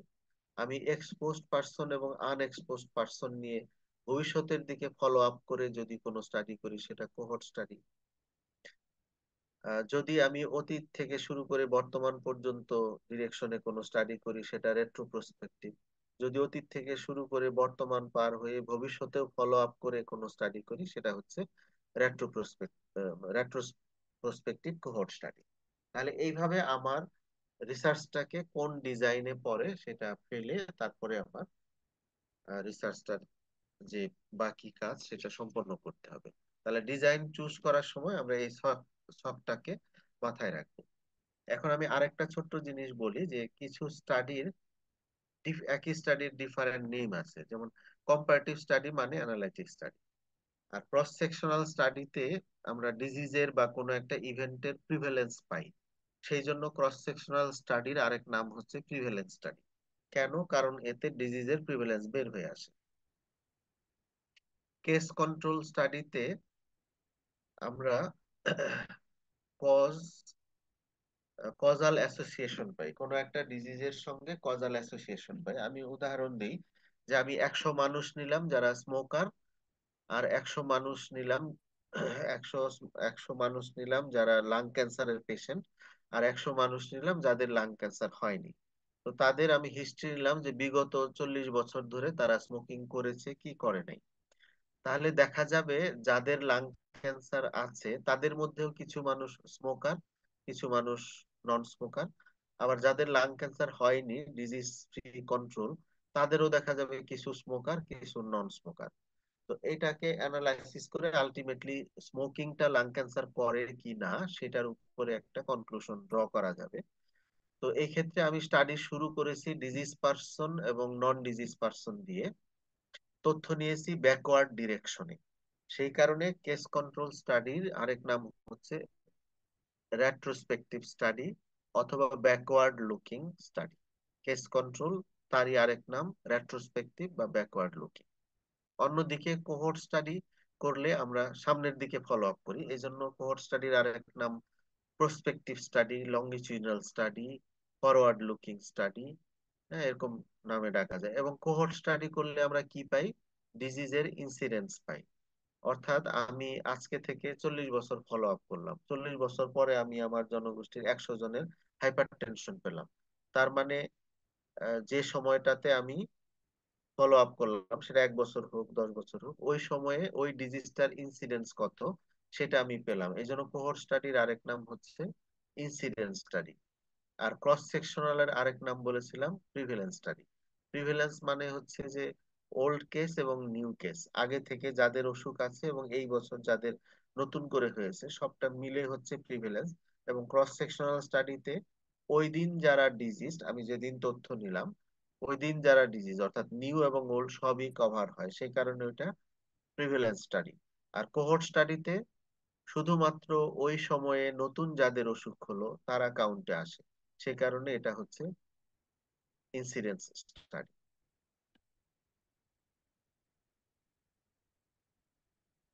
আর এখন আমি একটু ব্রেইন স্টর্মিং করব তোমাদের। এটা করেই আজকের ডিজাইনের ক্লাস শেষ করে দিব, যে আমরা ডিজাইনিং করতে পারছি কিনা এটা দেখি। প্রথমে একটা টাইটেল আছে, efficacy of drug A on rheumatoid arthritis, অর্থাৎ রিউমাটয়েড আর্থ্রাইটিসের উপরে এই ড্রাগটা কাজ করে কিনা সেটা আমরা দেখতে চাচ্ছি। তাহলে কি ধরনের স্টাডি হবে এটা, কেউ একজন বলো।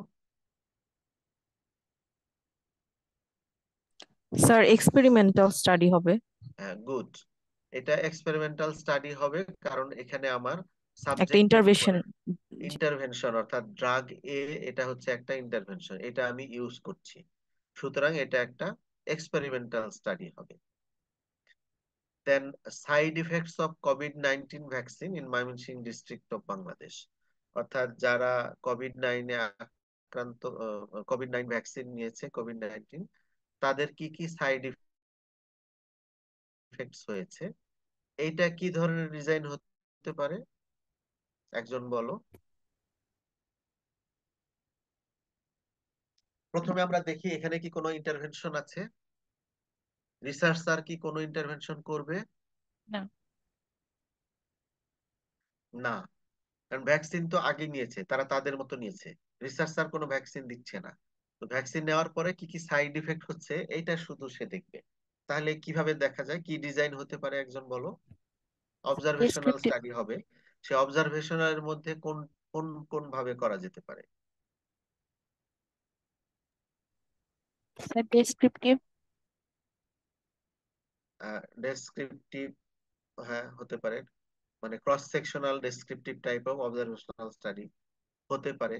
আর কিভাবে করা যায়, এটাকে কি কোহর্ট স্টাডি হিসেবে বা লংজিটিউডাল স্টাডি হিসেবে করা যাবে?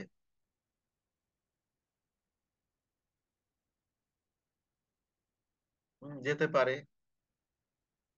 ভ্যাকসিন নিল, তারপরে আমি পরবর্তী 3 মাস তাদেরকে ফলো করলাম, কি কি সাইড ইফেক্ট হয়। ওইভাবে যদি স্টাডি করি তাহলে প্রসপেক্টিভ বা কোহর্ট বা লংজিটিউডাল স্টাডি হবে। আবার যদি আমি ওইভাবে ফলো আপ করলাম না, আমি শুধুমাত্র যারা ভ্যাকসিন নিয়েছে এবং 2 মাস হয়ে গিয়েছে তাদের একদিন করে ইন্টারভিউ নিলাম, যে আপনি যে টিকা নিয়েছিলেন তারপরে কি কি সাইড ইফেক্ট হয়েছে, তাহলে কি হবে, cross sectional descriptive type of observational study হবে। আর ভ্যাকসিন নেয়ার পরে ক্রমাগত ভাবে যদি 2 মাস ধরে ফলো আপ করি বা কয়েকবার ফলো আপ করি, যে ইমিডিয়েটলি কি সাইড ইফেক্ট হলো, 2 সপ্তাহ পরে কি সাইড ইফেক্ট হলো, 3 মাস পরে কি সাইড ইফেক্ট হলো, ওইভাবে যদি করি তাহলে কোহর্ট স্টাডি বা প্রসপেক্টিভ স্টাডি হবে। তাহলে এটা দুই ভাবেই করা যাচ্ছে, ক্রস সেকশনাল হিসেবেও করা যাচ্ছে, কোহর্ট স্টাডি হিসেবেও করা যাচ্ছে। এই স্টাডিটাও আমি করেছি স্বাস্থ্য অধিদপ্তরের ফান্ডে, এটা আমি করেছি ক্রস সেকশনাল হিসেবে। Then molecular epidemiology of tuberculosis in Bangladesh, অর্থাৎ টিউবারকুলোসিসের যে মাইক্রোব্যাকটেরিয়াম টিউবারকুলোসিস তার এপিডেমিওলজি দেখবো আমি। তো এই ক্ষেত্রে কি ডিজাইন হতে পারে, এখানে কি কোনো ইন্টারভেনশন আছে?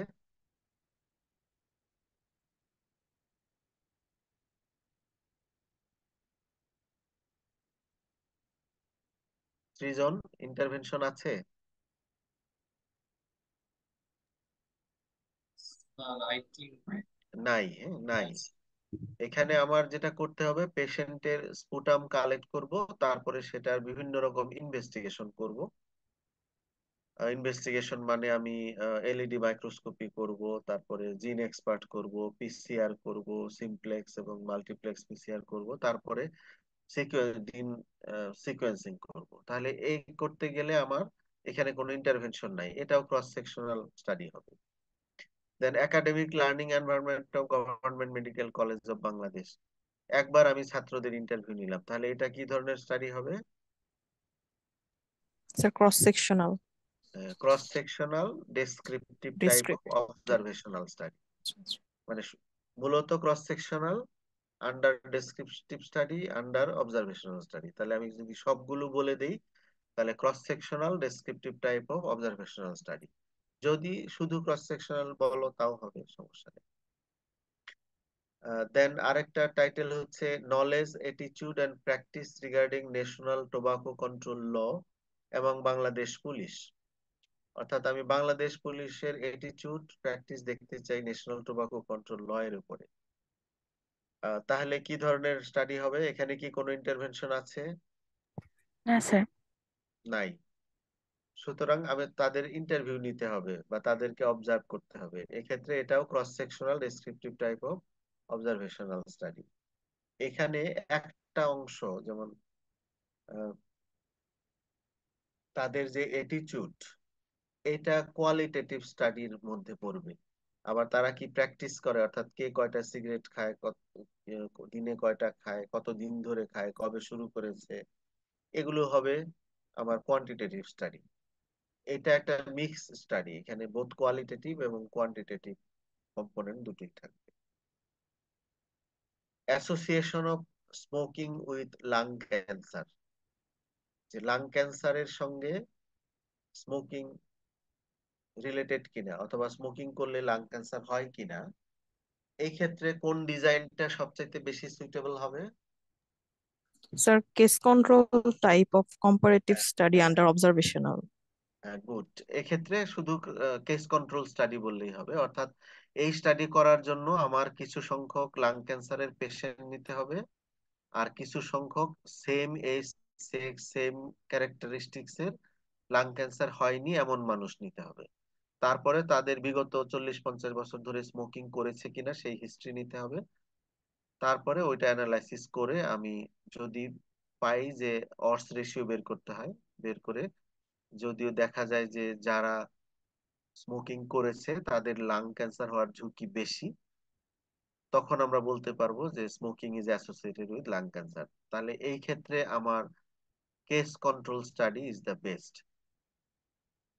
এমন কি করা যাবে যে আমি 100 মানুষকে স্মোকিং করালাম 40 বছর ধরে সিগারেট কিনে দিয়ে দিয়ে, আর 100 জনকে করতে দিলাম না, তারপরে 40 বছর পরে অর্থাৎ কোহর্ট স্টাডি বা প্রসপেক্টিভ স্টাডি করে দেখবো কার লাং ক্যান্সার হয়েছে কার হয়নি? এরকম স্টাডি কি করা যাবে? না স্যার। না, এরকম করা যাবে না, কারণ সেটা আনইথিক্যাল। স্যার আমি কাউকে এথিক্যাল। আনইথিক্যাল হবে সেটা, হ্যাঁ। কারণ হচ্ছে যে আমি কাউকে স্মোকিং করতে এনহ্যান্স করতে পারি না বা প্রভোক করতে পারি না, আনইথিক্যাল হবে। কাজে এইটাকে যদি আমরা কেউ ওইভাবে করতে চাই সেটা করা যাবে না। করা যাবে কিভাবে? কোহর্ট স্টাডিও করা যাবে। কিভাবে করা যাবে? যে ধরো আমি একটা জনগোষ্ঠী বা কোনো একটা দ্বীপের মানুষকে আজকে থেকে তাদের নাম ধাম সব রেকর্ড রাখলাম, তারা ইচ্ছে হলে সিগারেট খাবে খাবে না, অর্থাৎ তারা তাদের মতো চলবে। আমি 10 বছর পরে গিয়ে তাদের হিস্ট্রি নিলাম যে কে স্মোকিং করে কি করে না, কার কি ডিজিজ হয়েছে কি হয়নি। এভাবে 40 বছর ধরে 40 বছর পরে যখন দেখবো যে কিছু মানুষের লাং ক্যান্সার হয়েছে কিছু মানুষের হয়নি, তখন আমি অ্যানালাইসিস করতে পারবো। এই ক্ষেত্রে আনইথিক্যাল হবে না, কারণ আমি তো কাউকে স্মোকিং করতে প্রভোগ করিনি, তাদের ইচ্ছা মতো তারা চলেছে, আমি শুধু রেজাল্টটা নিয়েছি লাস্ট। এই ক্ষেত্রে কোহর্ট স্টাডি করা যাবে। এবং তোমরা কার্ডিওভাস্কুলার ডিজিজের যত রিস্ক ফ্যাক্টর পড়ো না এখন, মেডিসিনে বা কার্ডিওলজিতে পড়িয়েছে যে কার্ডিওভাস্কুলার ডিজিজের risk factor is smoking, lack of physical exercise, obesity, intake of heavy diet, এগুলো আছে না, এগুলো সবই কিন্তু ফ্রেমিংহাম স্টাডি নামে একটা কোহর্ট স্টাডির মাধ্যমে এস্টাবলিশ করা হয়েছে এগুলো। Next, effect of nuclear explosion of Japan in 2020। 2020-এ জাপানে একটা নিউক্লিয়ার এক্সপ্লোশন হয়েছিল, তার কি ইফেক্ট মানুষের উপরে হচ্ছে এটা আমি দেখতে চাই। এই 24 সনে এসে আমি ওইটা দেখতে চাই। তাহলে কি ধরনের স্টাডি হবে? স্যার জয়শ্রী বলো কি? আচ্ছা, যে কেউ বলো, সমস্যা নেই। Cohort study. না, এটা তো ঘটনা ঘটে গিয়েছে, 20 সনে এক্সপ্লোশন হয়ে গিয়েছে। রেট্রোস্পেক্ট হ্যাঁ, স্যার। স্পেসিফিক কোহর্ট স্টাডি ঠিক আছে, কিন্তু স্পেসিফিক করে বলতে গেলে যেহেতু ঘটনাটা আগেই ঘটে গিয়েছে, তাহলে রেট্রোস্পেক্টিভ কোহর্ট স্টাডি। এটা যদি আমি 20 সন থেকে হিস্ট্রি নিয়ে 20 সনের হিস্ট্রি নিয়ে 24 সন 2025 সন 2030 সন পর্যন্ত দেখি, তাহলে হয়ে যাবে রেট্রো প্রসপেক্টিভ কোহর্ট স্টাডি। আর যদি 2020 সনের হিস্ট্রি নিতে নিতে 24 সনে শেষ করে দেই, তাহলে রেট্রোস্পেক্টিভ কোহর্ট স্টাডি। আর যদি আমি 20 সনেই স্টাডি শুরু করতাম, 20 সনে যখন ঘটনা ঘটলো তখন থেকেই অবজার্ভ করা শুরু করলাম, আমার স্টাডি শুরু করে 30 সন পর্যন্ত দেখতাম, তাহলে কি স্টাডি হতো? ক্লাসিক্যাল কোহর্ট স্টাডি হতো। তখন আর অতীতে যেতে হতো না, বর্তমান থেকেই শুরু হতো। ক্লিয়ার কিনা এটা সবার কাছে? জি স্যার। স্যার তারপরে রেট্রোপ্রসপেক্টিভটা কিভাবে? আহ, যদি আজকে নিউক্লিয়ার এক্সপ্লোশন হলো, আজকে আমি স্টাডি শুরু করলাম যে আগামী 10 বছরে কি ইফেক্ট হয়, এটা হলো ক্লাসিক্যাল কোহর্ট স্টাডি হতো। যদি এই যে 20 সনে ঘটনা ঘটেছে কিন্তু আমি স্টাডি শুরু করলাম 24 সনে এসে, যে 20 সন থেকে কি কি হয়েছে আমি অতীতের হিস্ট্রি নিব, তারপর 24 সন পর্যন্ত দেখে 24 সনে স্টাডিটা শেষ করে দিব, তাহলে হচ্ছে রেট্রোস্পেক্টিভ কোহর্ট স্টাডি। আবার যদি এমন হয় 20 সনে ঘটনা ঘটেছে, 20 সন থেকে 24 সন পর্যন্ত দেখলাম, আরো আরো 6 বছর দেখে 30 সন পর্যন্ত দেখলাম, তাহলে এটা রেট্রো প্রসপেক্টিভ কোহর্ট স্টাডি। এরপরে টাইটেলটা হচ্ছে determining risk factor of ischaemic heart disease in Bangladesh. বাংলাদেশের জনগণের ইসকেমিক হার্ট ডিজিজের রিস্ক ফ্যাক্টর কি কি আছে, এটা দেখতে চাইলে কোন স্টাডি সবচেয়ে বেটার হবে?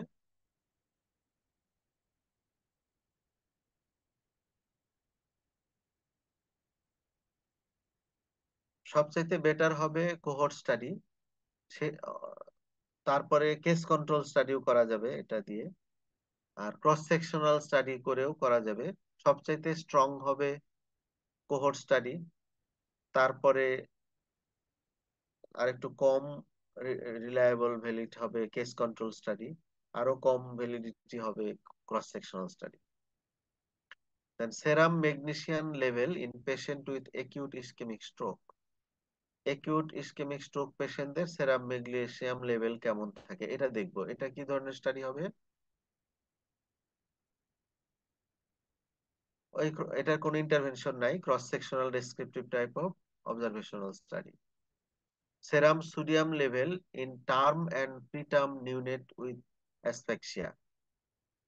এটাও ক্রস সেকশনাল স্টাডি, তবে দুইটা গ্রুপ, একটা হচ্ছে টার্ম নিউনেট আর একটা হচ্ছে প্রি টার্ম নিউনেট। এই জন্য এটা কি হবে, নাম কি হবে স্টাডি?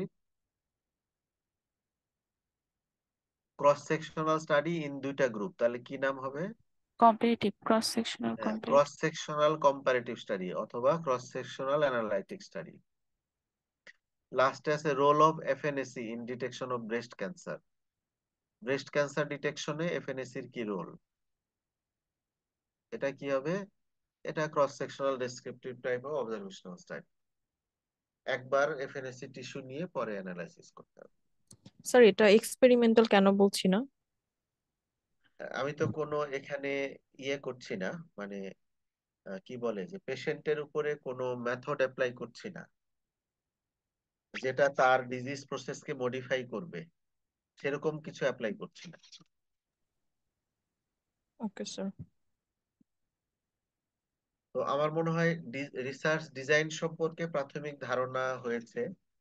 আর প্রত্যেকটা ডিজাইন আবার ইলাবোরেটলি বর্ণনা করা যায়, সেটা আজকে দীর্ঘ সময় হয়েছে, আজকে এই পর্যন্তই থাক। ওগুলো তাহলে আমরা ডিটেলস রিসার্চ ডিজাইন, বিশেষ করে design of all observational and experimental study, এটা আরো কোনো একটা সেশন যদি তোমরা অ্যারেঞ্জ করো, তাহলে প্রত্যেকটা ডিজাইনকে ইলাবোরেটলি বলা যাবে। তো একদিনে বেশি সেশন আসলে বোরিং লাগবে। আমার মনে হয় শর্ট শর্ট সেশন, ½ বা 40 মিনিটস এরকম রাখলে সেটা অনেক সময় কমফোর্টেবল হবে।